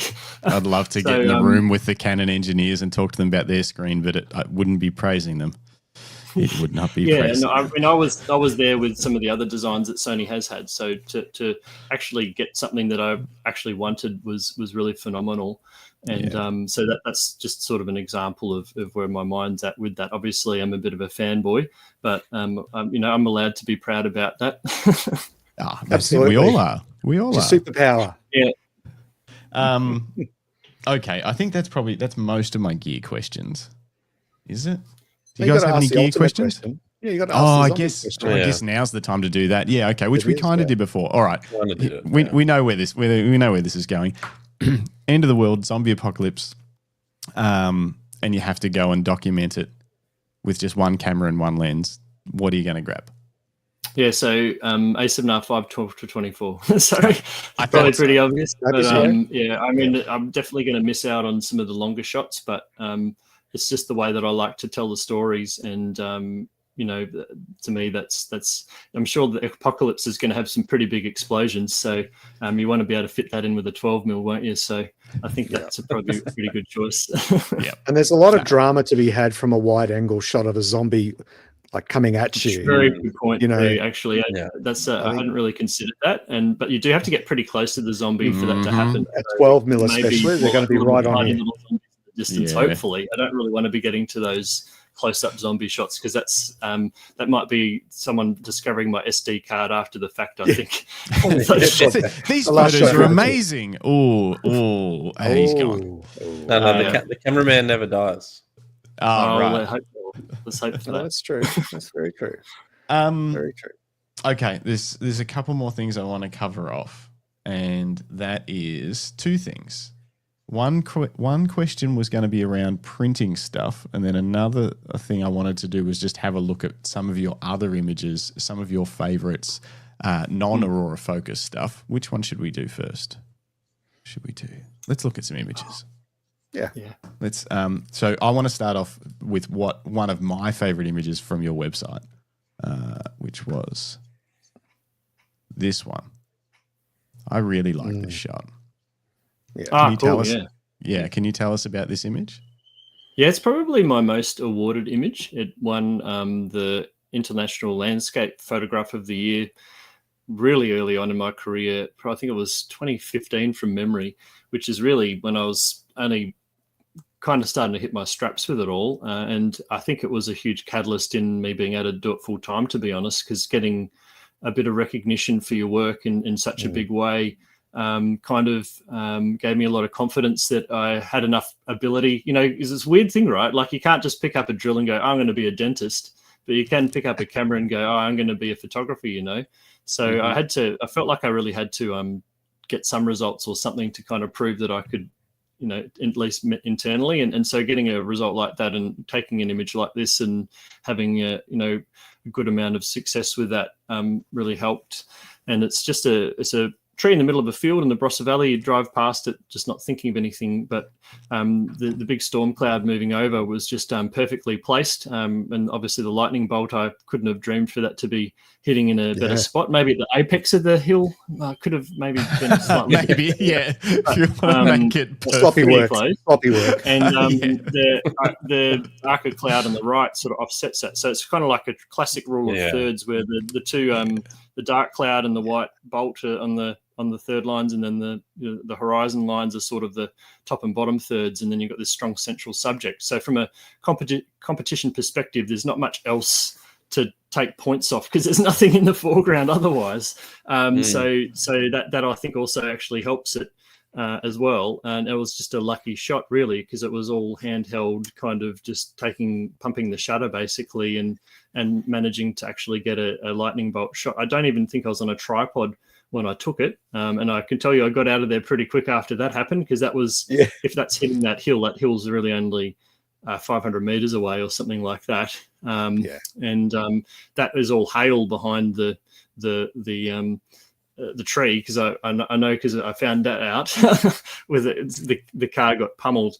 So Barossa Valley is not normally a storm alley sort of place, but I made my luck, because I knew the storm was going over, and I just happened to find the tree and lined it up, and it all happened. The other interesting thing about it is it's an infrared image, and it really wouldn't look the same if it wasn't in infrared. And it was a weird decision I made when I went out, left my sister's place where I was staying, and I decided to take the infrared camera, and I'm not sure exactly why, but I'm glad I did, because it's made the foliage white. It's made it stand out against the darker cloud behind. And isn't there a saying about fortune smiles on the brave or something like that? Yeah, probably. But definitely made me very happy that I got into infrared as well. And a lot of my images that have got awards are actually infrared images. And I spend such a small proportion of my time shooting infrared, and they seem to be the ones that cut through the most. So I should be doing more black and whites, really. I just do it more for fun, and maybe that's the whole thing. I'm doing it for fun when I do black and whites, and that's when I create the images that connect more. But that's the story. And I've been back to the tree. The lower tree's broken off, lower branches, but I'm still there. Yeah, I love it, and I'm really beautiful image. Regardless, I'm sure it would have been amazing no matter what you shot it with. But infrared is very compelling and very striking, and I'm slowly educating myself on infrared via this podcast. Every time it comes up as a topic, I ask a few more questions, and I'm slowly getting towards one day maybe getting a camera converted or something. So today, my question for you is, you mentioned before that you've got 2 cameras that have been modified, one infrared and I think one full spectrum. Yeah. What does that mean, and what are the differences between those 2 things? Yeah, good question. So the infrared conversion means that it can only photograph in infrared because they remove the hot mirror filter, which kind of blocks infrared and UV light and only lets in visible color. And they take that off and they actually put a filter onto it that only allows you to shoot in infrared. So it's kind of baked in, infrared camera only. And that's great if you want to shoot infrared, but then that's all the camera can do, one trick pony. And even it's fixed to the particular wavelength. So my first conversion was a 720 nanometer. I since fell in love more with a darker infrared, which is they call it like a deep black and white. And so that's at 850 nanometers. And I actually sent a camera back to get reconverted so that it was the darker one. And I'm like, well, I can't do that again. So this next camera that I got, the A7 III, I got it converted to full spectrum. And then you can actually use these little sensor clip filters that go over the front of the sensor. So you can manually change them out yourself. And I can now choose those on socials.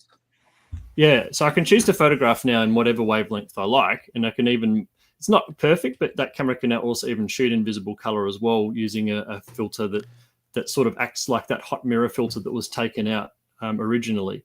It's image quality wise, there's some issues with the corners. It's not quite as perfect as if it was a proper conversion. So if you're really just only wanting to do infrared, I'd recommend a direct conversion still. But if you want to have a bit of flexibility and be able to play with it, then you can use get a full spectrum conversion, which means it photographs in all wavelengths of light, and then you can use those clip filters to be able to choose your own wavelength and choose your own adventure there, which is pretty, like, as a science brain like mine, you can get all these wacky looks and do all sorts of cool stuff. So great if you're if you're like completely over photography or just like want to do something so different and just totally open up and just you got a creative rut. Like being able to shoot in a different wavelength of light that no one can see is a pretty cool way to do that, to get out of that. Where do you get these conversions done? Do you have any recommendations of where we can send cameras? Yeah. Well, my last one was actually in Melbourne. It was at Camera Clinic, or they closed down, but they have a sort of sister company called Imaging by Design, and so they still do conversions there. And I got my A7 III converted there. So you don't have to send it too far. You can do it in the States as well, but I did the sums, and the States will be cheaper for the conversion, but then by the time you post it there and all the extra time, and who knows what's happening with tariffs and stuff now as well, it was just a lot easier to do it locally in the end. And it's about $600 to get it done. So it's not a cheap exercise, but they are pulling your whole camera apart to take a filter out and not leave any problems behind. So it's a fair call on that. So you don't have to send it too far. Just give those guys a call, and they'll let you know how the timing's going with it. Yeah. Very cool. All right. Some of your favorite photos. I'm on your website. Direct me. I just click on gallery, and then I think there's a section in there for artist favorites, and that's probably a good way to do it. Yeah, I probably need to. I don't know if all of them are my favorites. It's funny. I need to. It's probably the classic photographer thing. You don't, like, at the end of the day, you neglect your own website, and I've definitely done that. I have so much of my more recent work's not on there. It's a bit embarrassing, but that's all right. It's a good reminder. But the tractor barn bluff shot's pretty special to me. The one with the orange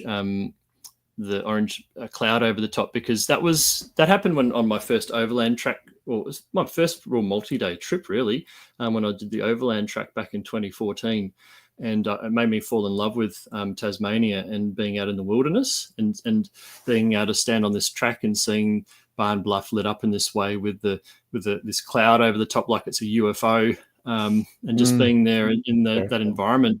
I was there with a friend, but he was away shooting somewhere else, so I had this sort of, probably for the first time, experience where I was solo in the wilderness, and it was just the wind and just silence and this beautiful scene, and I was there taking photos of it, and there was a real sort of profound moment. It's the one I always sort of pick out as my sort of moment where I realized that I really want to be doing this into the future, and I want to come back to Tassie and learn more about it and shoot more places, and I want to do more bushwalking and more exploring and being able to find these sort of amazing places in the wilderness that we can take photos at.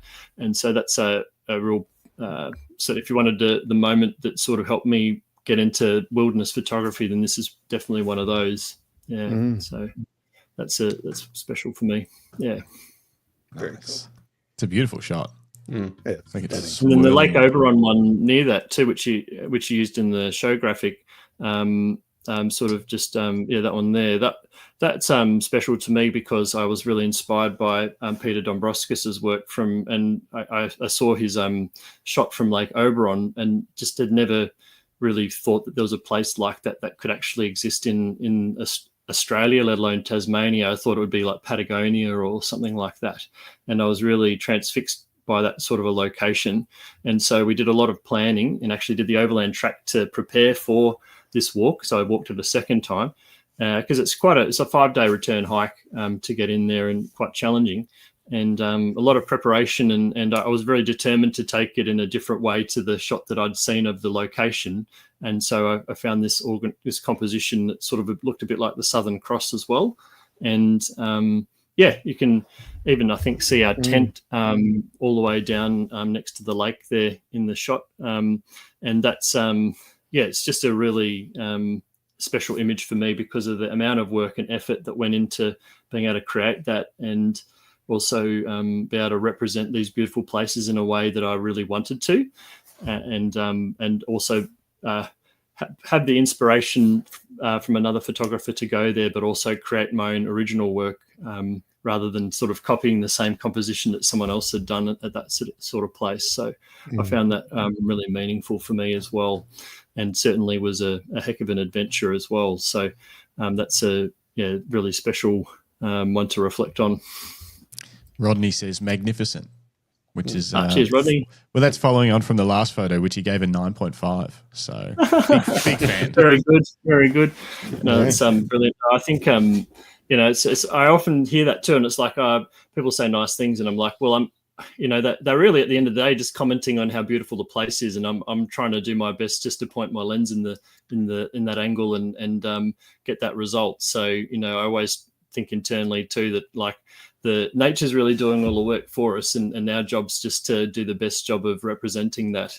So I like to think when you say magnificent, it's also a nice shout out to those beautiful places as well for existing.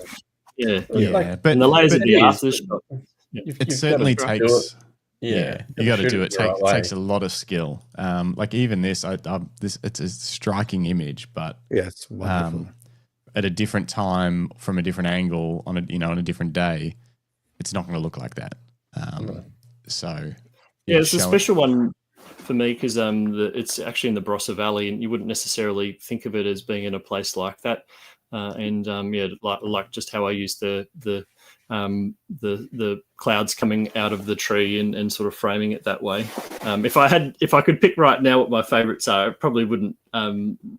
It's funny how I've got them in this particular category, but it is a nice it's nice to get a photograph from a place, like say the Barossa Bolt shot too, right? Like it wins some big competition results, and it's just taken around the corner from my sister's place. It's not like I've gone to Iceland or somewhere like. I kind of love that about photography, that you can create these amazing. I talk about planning and finding these great locations, but sometimes it's just in your backyard. You don't have to actually go that far a lot of the time. It's just understanding the light and being there at the right time and composing it well.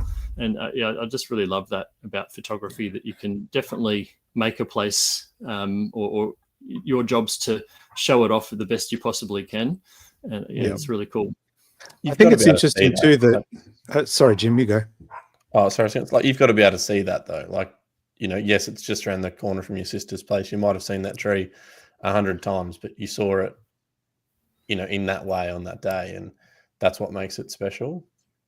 Yeah, I think there's definitely a level of intuition that comes with that, and understanding composition and understanding, subject separation, making sure the top of the tree isn't hitting the top of the cloud. So there's some fundamental rules or like an aesthetic balance that's always great to to have as a rule set that goes through in the back of your head. That's Mhm. you know, people say you can't really teach composition, or some I've heard people say that, but I think there's actually some fundamental things that you can follow that actually really are great rules to run through in your mind around separation and balance and things like that. Not having stuff too close to the edges, all sorts of different things to consider, and having a visual journey in the image. And those inherent things are stuff that you just do. And it's nice to, you know, when it all comes together, I suppose. I think the thing that stands out for me the most about your work, Luke, is how well you recognize and capture and celebrate the raw beauty of Australia. You know, we hear people talking about traveling to Iceland and Antarctica and, you know, really exotic destinations to get that, you know, that sort of pristine raw nature. And I think that's wonderful. I wholeheartedly encourage that. But there is a lot to be said about what's in our own backyard and what's in Australia in particular. You know, we have some of the most stunning raw natural beauty in the world. You've just got to get to it. And sometimes, like you said, you don't have to travel too far to find something that's just as magnificent as spending, you know, 2 weeks on a ship going to Antarctica and back. So, absolutely. I mean, such a huge proportion of people live by the coast and beaches, and just that alone is enough to get you going. And we really, and COVID sort of taught me too that you don't really need to have to travel too far. You really can get some amazing stuff in your backyard. And I've found I've been in Iceland before and taking all these amazing shots and seeing all these amazing things and still thinking, well, I'm seeing cool stuff, but I get the same excitement when I'm at home too, at these amazing places. So like, well, I could save a lot of fuel and just do another trip somewhere else in Tas, and I'd probably get the same level of fulfillment at the end of the day. I know the landscape is dramatically different, but if we're doing it, if we're doing it just for that fulfillment, then realistically, you know, do you need to do that travel? So now I'm very much just like, if I'm paid to go somewhere overseas, I'm happy to do that. But otherwise, I'm super content just hanging out in Tas and finding new places and shooting things in a way that maybe hasn't been shot before, doing some unique stuff. And that to me is all I need. Yeah, it's really great. Yep.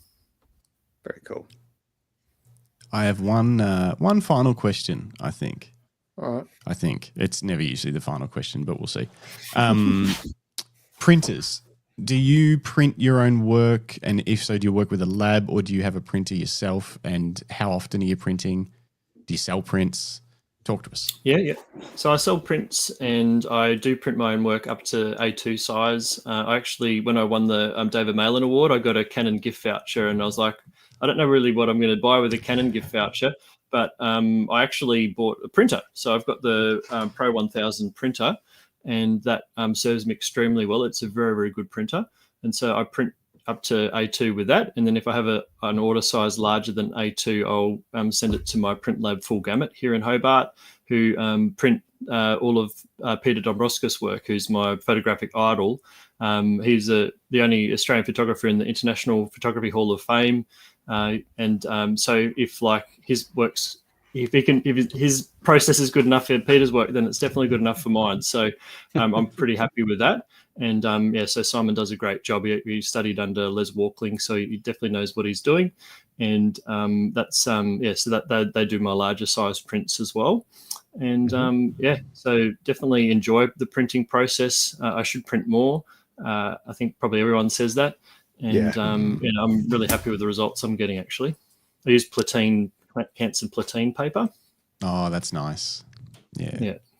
It's really good with the blacks, especially with the darker shots, like our night shots. You don't want to use a rag where the blacks can really block up, and Platine's really great for black and white images and images where there's some subtle detail in the shadows. It allows those still to sort of be visible. Mm-hmm. Well, it may have just cost me a lot of money. I did get a price on the Pro 1100 the other day. I haven't. So Jim and I used to work from the same location, and we had the Epson 3880, which now Jim's got in his office, and I haven't had a printer nearby for, I don't even know now, 5 or 6 years. Yeah, it'd be a while. Yeah, and I miss it. As much as that 3880, I wanted to do the scene out of Office Space multiple times and stomp it until it doesn't make any sounds or print anything because it just does stupid things all the time. But Don't say that. Why has it been working well for you? I'm not saying anything.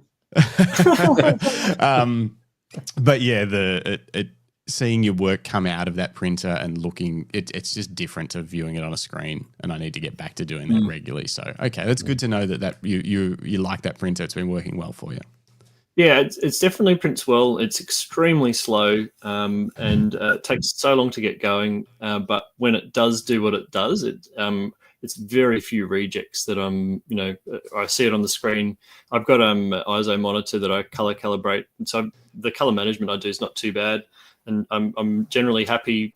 I'm certainly happy with the results compared to full gamut. So I don't feel like a customer's getting anything less if I'm printing it, or Simon would. I would definitely not do it otherwise. So I'm very happy with that. And sometimes Simon does them anyway if I'm traveling. But that's it's. I think the 1100's a step up again. So, but I think the 1000's still pretty nice too. So it's definitely a great thing to do. As Bruce said, it's just if you're thinking about it, you definitely do it, because seeing the prints actually exist in the flesh like that and look so good, like it's better than seeing them on the screen for sure. It's a very fulfilling process for sure. Yeah, it's like the image is finished then when it comes out of the printer, as opposed to just sort of floating around on your hard drive or posted on social media. Yeah, and they often just disappear, I mean, unless you're actively putting them on socials or a website, you often don't see your own images. They just disappear into the algorithms. And, I mean, I'm just as guilty of not having enough of my prints up from my travels and stuff. But yeah, it's actually got me thinking about it too. For those listening on audio, Bruce says, do it. Buy a printer, just do it. So I guess I'm doing it. He also says Simon is a legend. He definitely is. He's a huge supporter of the photographic community too, Simon. I can't say enough good things about Full Gamut, and they do print all from all around Australia too. So if you're hunting for a printer, do look them up. Good shout out there. Have to check it out. Yeah. Speaking of shout outs, unless Greg or Jim have any other topics they want to dig into, or you, Luke, I wanted to just go over some of the other stuff that you do, like workshops. I know you've got a blog on your website, and also you do have your own podcast, talking landscape photography. So let's start with that. How often do you do episodes for Talking Landscape Photography, and where can people find that? Yeah, sure. Look up Talking Landscape Photography on YouTube. It's a show that we started during COVID when we wanted the community to connect again, because we couldn't go out and take photos. So we might as well talk about landscape photography if we couldn't go out and take the photos.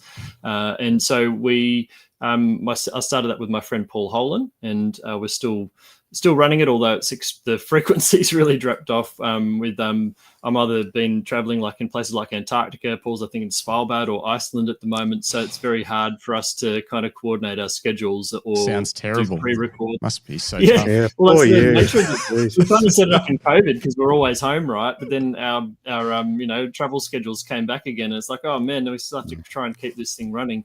So we switched to fortnightly. We were doing weekly initially, and now we're I think we're 130 episodes or so at the moment. And it's definitely a bit more of a trickle in terms of the episodes coming out, but it's been a really meaningful presence in our lives for many years, that show. And so there's plenty of amazing photographers that we've talked to over the years, and a lot of great information there about places and topics and just photographers' background. Learn some really great photographers that we've talked to over the time. So definitely feel free to check that out and subscribe if you so desire.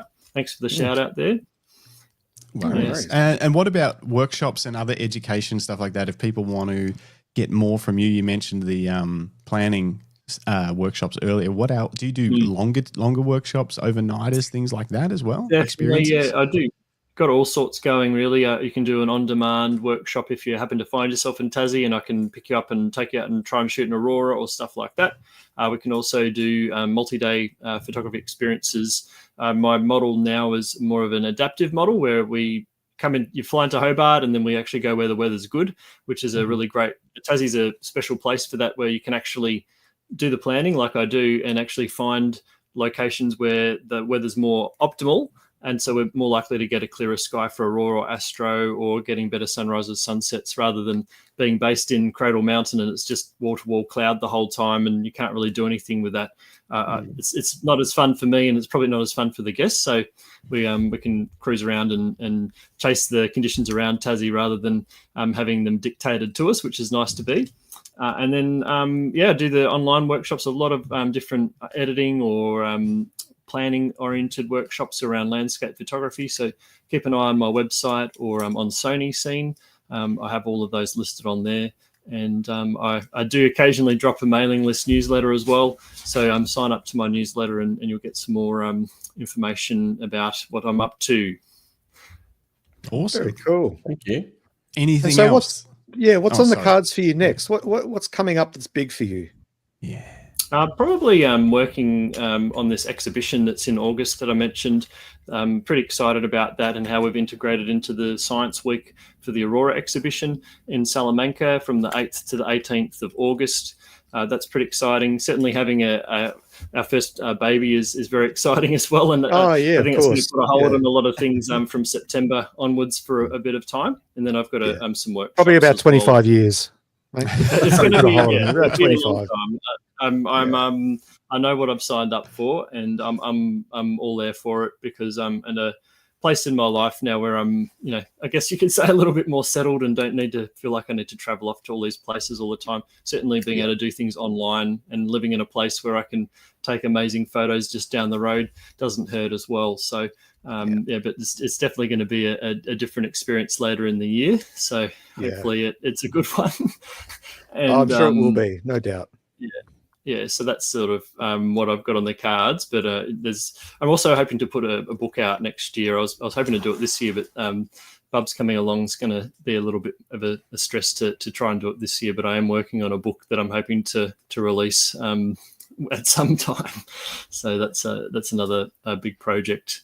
So there's always something going on. There's always enough to keep me busy, and emails are always piling in. So it's a good time to be alive. And feel free to sign up to the newsletter or follow my website for any updates. Awesome. Nice. Very cool. Thank Rodney Nicholson says that's the best thing is about to happen. I'm pretty pumped about it, and looking forward to maybe training up the next generation of Tassie wilderness photographers. Who knows? No expectations. But it's could be a real Steve Irwin, Bindi Irwin kind of experience, Mm-hmm. I'll be there with a Sony camera first thing they play with. I don't know. We'll see. Try and get him in the junior ambassador program straight out. Couple of final comments. Baby photography. Who knows? You might pivot. You might pivot completely. It happens. We'll see. Or babies in landscapes.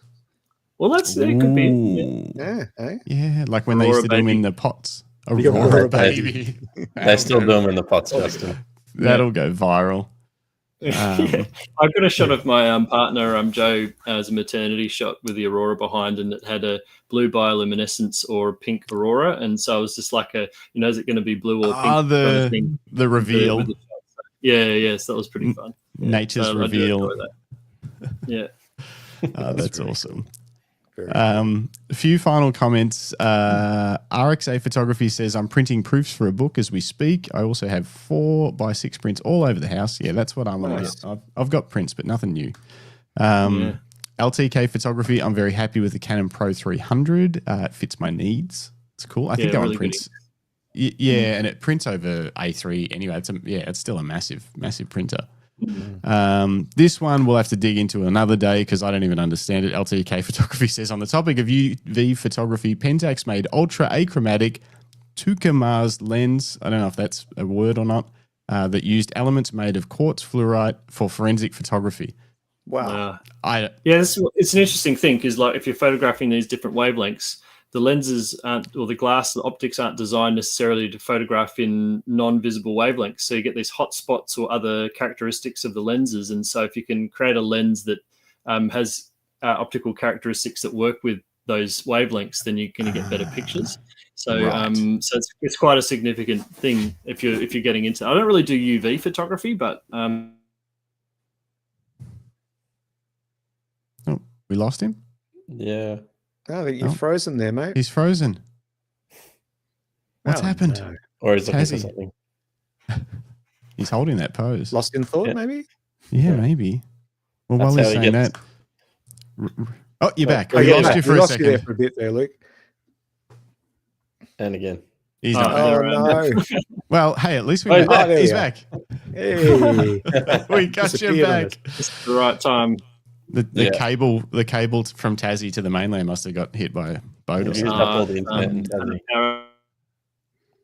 Yeah, I think we're losing him Nah. slowly. Yes. It's the islands drifting away from the mainland. Rodney says my son thought the enlarger was a spaceship, which is Oh, pretty wow. cool. Yeah, that is cool. We've got you back, Luke. Yeah, we, All good. we think. Yep. All right. Yeah. Anything else before we wrap up? Oh, look, just a real awesome privilege to be on the pod, really, and just being able to talk about what I love to do. It's very fulfilling to be able to share my knowledge and hopefully help other people take better photos and just share the love, really. So, yeah, it's thanks for the opportunity. Thank you. Our absolute pleasure, and we love you for that. Here at the Camera Life, we're all about community, and which is why we go live for all of our podcasts, because we want people to be involved in the discussion. We want people to ask questions. Justin is working towards one day having a number that people can call in live. That's the Wow, dream. that'd be- I think he always wanted to be a radio presenter or something, like a DJ. Maybe. And yeah, I think Maybe. there's something going No, on there. it But look, is good, and that's definitely something we don't do on our pod. It's much less interactive and probably more of a presentation style, but it probably drifted away from that actually from when we first started. But yeah, it's really lovely to see that and have that engagement and certainly being able to ask questions as you go. Probably everyone's thinking the same thing, so it's nice to be able to Exactly. reveal those informations. Yeah, we love most it. definitely. You know, and And I if we can't- can change the way that someone works, or we inspire someone to get out and try something different, you know, to head out to a local spot and try some night photography or whatever it may be, then I always feel like when we hear those stories of, because I watched your show, I actually went and did this, that's when we win the day.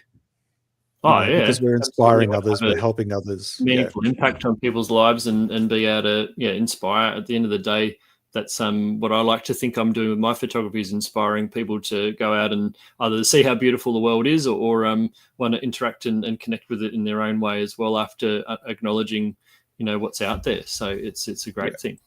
Yeah, most definitely. But look, I think I think that's a good note to finish on. Ready to wrap up there, Justin? Absolutely. All right. Well, look, thank you to everybody who has been watching or listening along, whether live with us today or down the track when you're watching through this episode after the fact. This is the Camera Life podcast. This has been episode 94. It's the 3rd of July, 2025. And just a reminder that we would greatly appreciate it if you gave us a like on this episode, if you've just watched it or later. Hit the subscribe button. We've got plenty more goodness coming up in the future.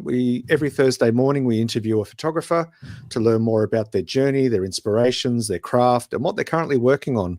And then every Monday evening we have our second show, the Random Photography Show, where we just talk shop. We cover viewers' questions.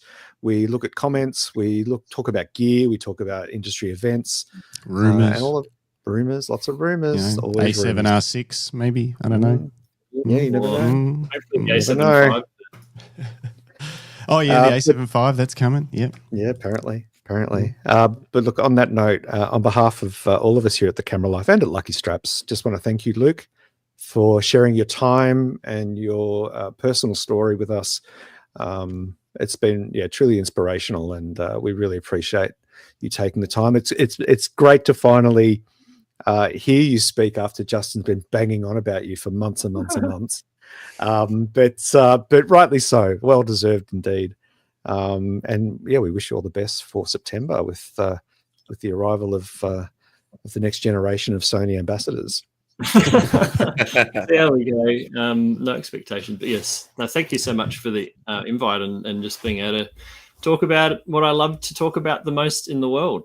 Can't beat that. Yeah, Very good. absolutely. We'll roll the music. I'll read some comments out while we do it. Because Andrew Island says, we'll definitely head down to the gallery during the exhibition. I work locally in Salamanca. That's cool. Nice. Stephen Andrew. Rodney Nicholson, thoroughly enjoyed Luke. Robert Varner, excellent presentation. Camera emoji. And Bruce Moyle says, good show, guys. Look forward to seeing Luke in NZ. Oh, one more. Finally, Samantha Olsen says, truer words have never been spoken about how to make $1 million in photography. Start with $2 million. Yeah. Yep. Learned that the hard way sometimes. All right, guys.